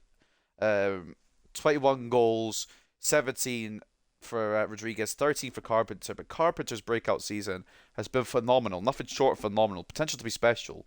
And he's shown it with some good performances this season off the bench. And taking the spot of Rodriguez, more often than not, he's been good. There's been a couple of stinkies, but I'm just frustrated that when we lose to, like, good teams. Or bad teams, I should say.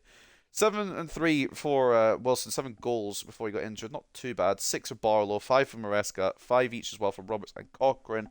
3 for Howell, 2 for Chavez, 2 for Diop, and 1 each for Gomez, Bull, and Ojeda. I don't know why Bull has a captain's armband. Assists come from Blanchard, 19 for him as well. He's 40 contributions over 35 appearances. Madness. 14 assists from Roberts, 14 assists for Carpenter, 7 for Rodriguez, 5 each from Moffat and Diop. 4 for Maresca, 3 for Wilson before his injury, 2 for Barlow and Hassan, Cochrane and Bishop, and then 1 each for Chavez, Ojeda, Howell, and new signing Joshua Pelletier. Top goal scorers then. Let's have a little doohickey at this. Blas now top for Burnley. I don't know where on fucking planet Earth he's come from because he wasn't even in the conversation. And now he's in with 23. Madness. Blanchard in second now with 21, overtaking Enrique on 20. He was had a bit of a dry spell.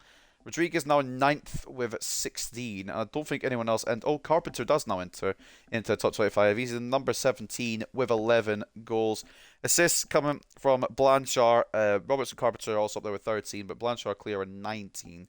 Some other players getting involved now. Rodriguez with 7, but of course can't improve on that currently as his shoulder is not in its socket. Clean sheets go up Pacheco with 12 now. He's had a good clean sheet day, to be fair. Nielsen on 7. He is in 6th place. I believe Duncan still on 3, but he might not be on the list anymore, unfortunately. He is with 3 clean sheets in 10 games. It's not a bad record, but when you look at some of the other games he's played where he has conceded goals, it's a bit of a shit show. So it's kind of 50-50. You have to pick your battles there, unfortunately. But anyway, I guess it's time to look at the transfers. We'll look at the news actually first, so I don't forget. And then we'll go for all the transfer stuff and then there. Blanchard and its brace as Hartlepool beat Wigan. Blanchard was in superb form for Hartlepool United, scoring twice and up to the side to a 4-3 win against Wigan Athletic. Thank God. I would have cried. Another heated encounter for Hartlepool and Blackpool. I believe we beat them last time, but with the way we're playing, I don't even fucking know what's going to happen. Chabalal will have to ensure his team shows the same fight against Blackpool as they did in a heated encounter between the two teams last time they met, a game which ended in a close 3-2 victory for his side. And the next step towards Hartlepool, the title for Hartlepool. Excuse me. Hiccup kind of snuck in there, but we're against Blackpool to kick off next episode. What's the future for Paletti? I don't know. Probably a good one because he's been brilliant in his limited game time. But he will be moving to the left purely because we need a left player. Probably could play on both sides to be honest, but left is where he's playing. And if he doesn't like it, then tough shit, unfortunately. Maintain the title charge. Wigan were never really in contention, were they not? No, fair enough. But we won. God. It's been an all over the place episode today. As you see the calendar, quickly check this before we go on to transfers. Kicked off with a 3-0 win against Preston, drew 2-2 to Swansea, lost 2-0 to Huddersfield, then lost 3-1 to Sheffield United, which I don't want to talk about in depth. And then we won actually. I thought we were going to lose. And eventually brought it back 4-3 over Wigan. Fucking hell. Entertaining game to end the episode, I suppose. Next time we kick off at home against Blackpool, we travel to Wales once again to face Cardiff, Norwich at home, Palace at home, and then Bristol City at home in 3 straight home games. None of them easy, and with the way we're playing, definitely none of them easy. But anyway, bear with me guys, I'm going to have to take a drink of water before we start this transfer stuff because my throat is going dry.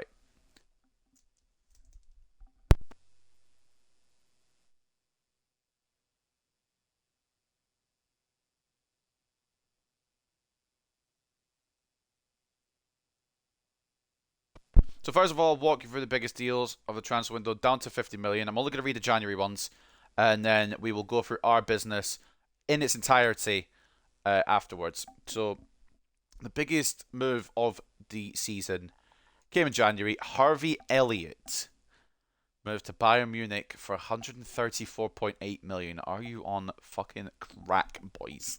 Of course, we have to read September to January transfers because that is how it works. Rasmus Højlund has gone from Union Berlin to Manchester United. Not quite the career path he's gone in real life, but 90.3 million was the fee, and it's probably the correct fee the way he's looking now in career mode. Not too shabby, Alonso there. And we did sell Moise Kean, so we needed that replacement. Pretty sure we also sold Lazetic, I think his name was. Might be on here at some point. Like I said, I'm going to read down to 50 million, and then we'll scroll down the rest. Thiago Almada making the move from Atalanta to Newcastle. He's looking pretty good at this point. 87 rated for just 75 million as well. Not a bad pickup whatsoever. Anyone else? Diogo Jota. Now at 31 years of age, he's gone from Juventus to Borussia Dortmund. 71.5 million for the Portuguese centre forward. Anyone else? Antonio Silva's moved from Napoli to Leicester. Interesting career move from blue to blue, I suppose, I guess. But it is a 70 million fee there for the Portuguese centre-back. Continue to read down. Ard Güler has gone from Frankfurt to AC Milan. It's still mad to think he's only 22 in this save. 66.5 million is the fee, and he was really good in the Nottingham Forest rebuild, so hopefully he'll do well for Milan. As for this interesting one here, Lisandro Martinez moving to Manchester United after leaving Manchester United to go to Barcelona, I believe. 65.2 million there was the fee to bring him back to the Red Devils. Bino Gittins, Jamie is his first name, couldn't remember what it was, so I had to click on him. 64.3 million is the fee to take him from Borussia Dortmund to Osasuna, which is a weird destination, but it's a destination he's picked. So who can question him when he wants to play in Spain? Jonathan David has made an even more interesting choice. He was at Borussia Dortmund and decided to move to fucking Leeds. 61.4 million was the fee. He's gone to Leeds United there and then. I got to include this one because it was in September. Fran Ochoa making the move from Hartlepool to Almeria. I think I'm going to live to regret this, but at the moment it's a-okay. He did say he wanted to leave, and I'm I didn't want him to leave, really, if I'm being 100 with you boys and girls, but it's probably the right move, isn't it? Maybe not to Almeria, because they're in the Spanish second division, but I'm glad we got 60 million. I hope nothing but the best for him. El Canus, I don't know his first name, Bilal El Canus. He's gone from Colne to Lille, 59.8 million being the fee there. Paul Torres has moved from Manchester United to Real Madrid. 59.3 million is the price tag for him. Even the read down, we're nearly there. I don't think he'll even go down 50 million the way these fees are looking. Mason Mount with a move from Roma to Atletico Madrid, now 29 years of age. 57.4 million is the price tag. Carlo Mudryk moving on my birthday. I don't usually show those, but it's my birthday, alright? So I'm going to show it. Marquinhos moving from Marseille to Borussia Dortmund, 55.4 million as well. It's the Arsenal one, just for record, in case you can't see the picture. I don't know why you wouldn't be able to see the picture. Also, his age is 24. And that is all. It didn't even get down to 50 million. So our business in its entirety. Let me go to the DAT, and we will start from the beginning. Traitor, Judas, Bastard has gone to Clermont-Foot. Nothing against him because he's probably quite a good player, but he was playing for Luton, and we were against Luton in the playoff final. I forgot to recall him, and he put two past us to help Luton get to the Premier League. It was a fucking funny situation, though, to be fair. Only me it would happen to, but a 4 million fee was enough to tempt me to sell him, the fucking prick. Nothing but the best for you, though, still, respectfully, but we could have been in Premier League now. Could have got this career mode done a season quicker. Christopher Quigley, quite liked him, but never really fit the style for us, and I'm hoping he's doing well in the MLS. Hartlepool selling him for 7.5. I don't know who else would be selling him because we're looking at our club's business. 76 rated now. He's actually still looking quite good. Maybe a return down the line if he reaches that potential that he was touted to have. Billy Bull. He was brought in for 11 million. His value is now 24 million. A success in terms of value, if not fully in terms of on the pitch yet. He's been good the majority, but recently he's been a bit of a struggle. But I'm happy to still back him. 11 million for him, and yep, worth 24 million. Still showing great potential. So I'm still on the Billy Bull train. Another man who I think has actually been better than Billy Bull, Felix Chavez. I think it might be a shout, but I'm shouting from the rooftops, mate. 11.5 million from Lanús. Not the only player signed from Lanús. You remember a way back that we overpaid for another Lanús player, a certain Achille Blanchard, and look at how that's turned out. I think Felix Chavez might go down the same route. Only 18 years of age, 78 rated, showing great potential, and is looking brilliant already. And Kasana and Kosi was one I would like to see work out here, but he's gone to Aruka for 4.5 million, and it looks like it's been the right move. I couldn't really get the best out of him because there was just so many centre mids that were better, and that's the way it's gone. Reece McGregor out on loan to Real Betis for the season. He's looking alright. I don't think he'll ever hit the potential that was initially on him, but we can maybe get good money for him if we don't keep him around. Bringing in Nicholas Nielsen didn't cost us one of our players. Unfortunately, Ollie Dalton was in that swap deal, and I would like to have kept him around. But Nicholas Nielsen was a smart move. He's been a bit dodgy recently, but I'm happy to keep the faith for now. From LASK for 10.2 million and Ollie Dalton.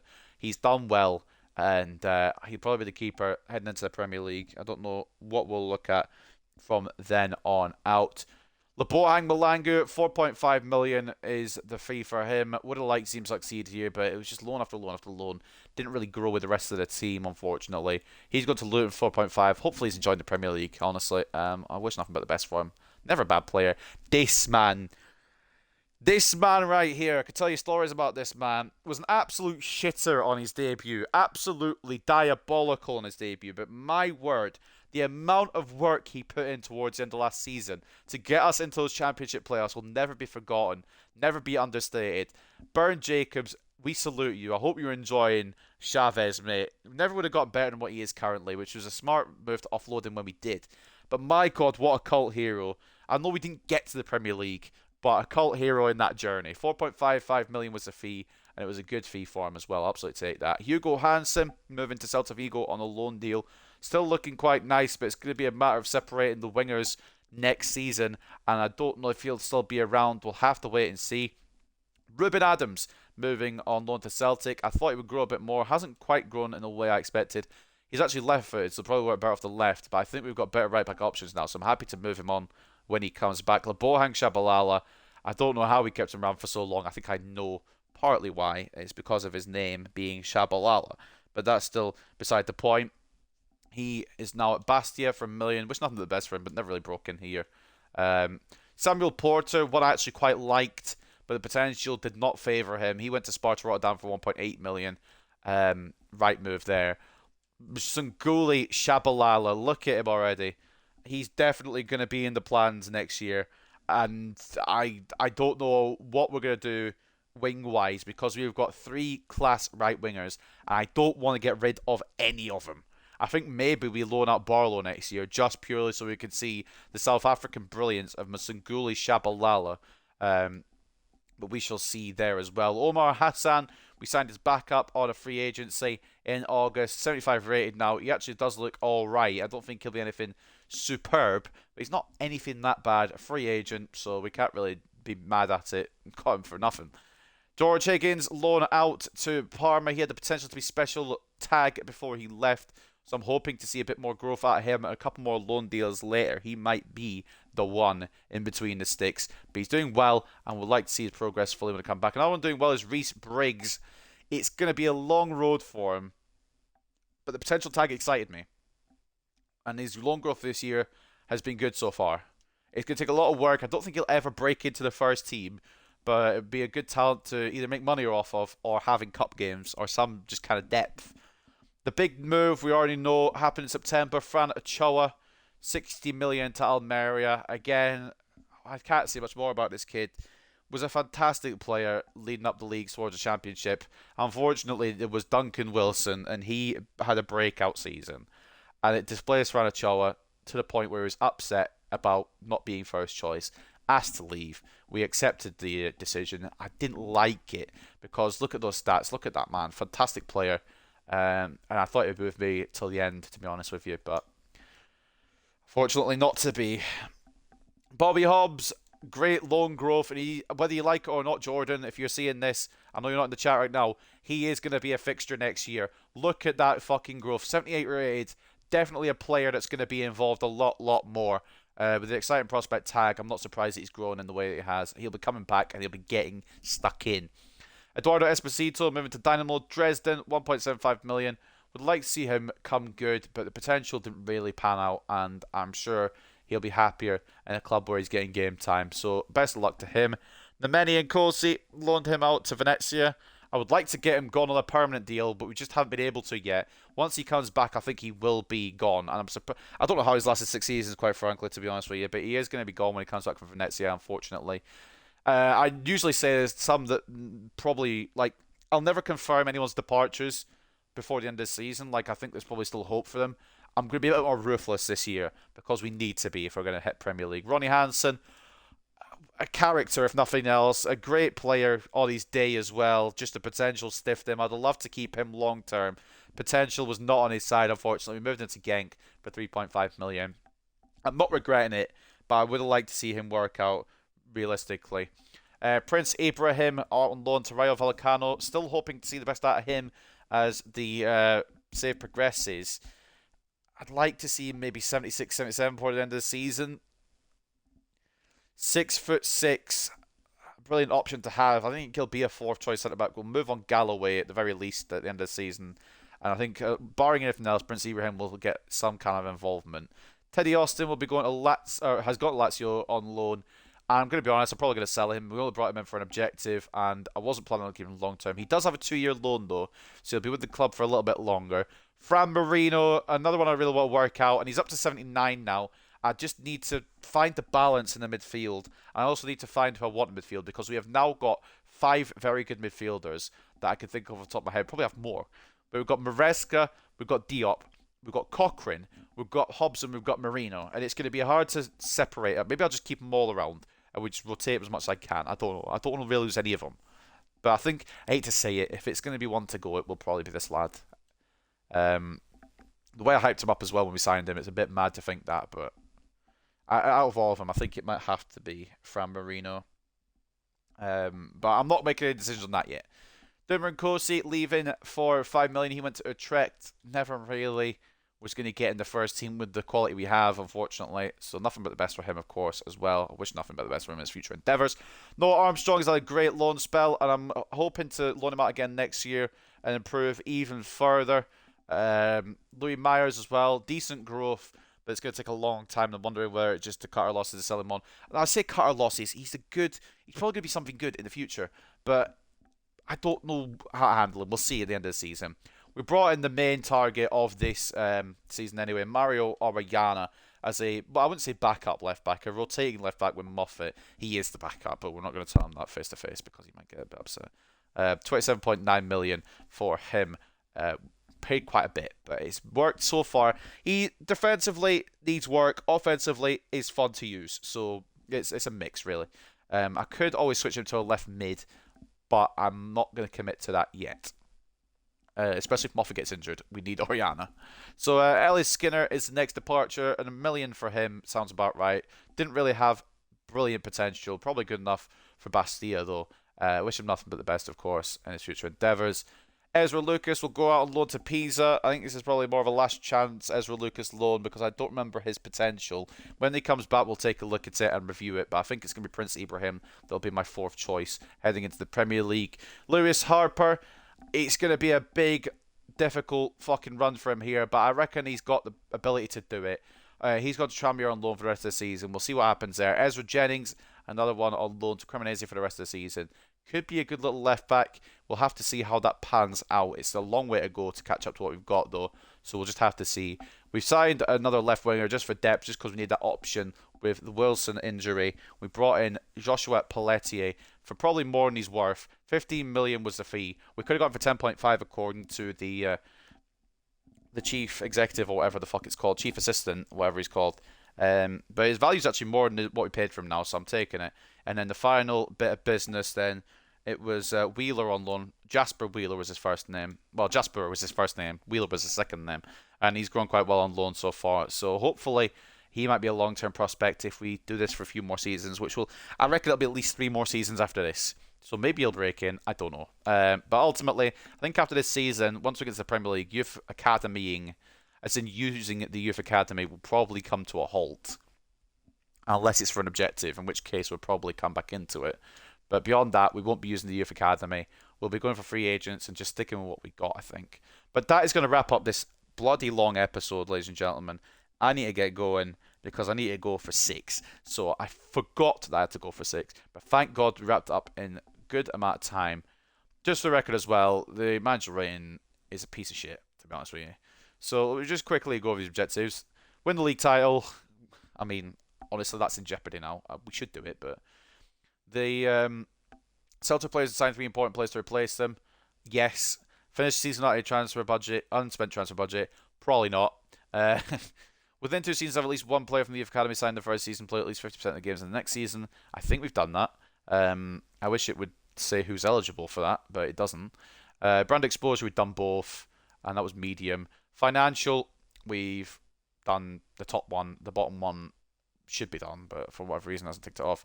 Haven't got to around the 16 stage. Despite it being a low priority objective, it is not my manager rating down to fucking 54. Got to win the league title, which we should still do, and then no continental success. So we'll just keep an eye on those. But anyway, I'm going to wrap it up there because I need to get going, and I'm sure you guys have had enough today. It's been 3 hours 44 minutes. Fuck me sideways. It's been one hell of an episode. But I hope you guys have enjoyed this one, and I will catch you potentially on the weekend. I ain't committing to nothing just yet, but potentially on the weekend.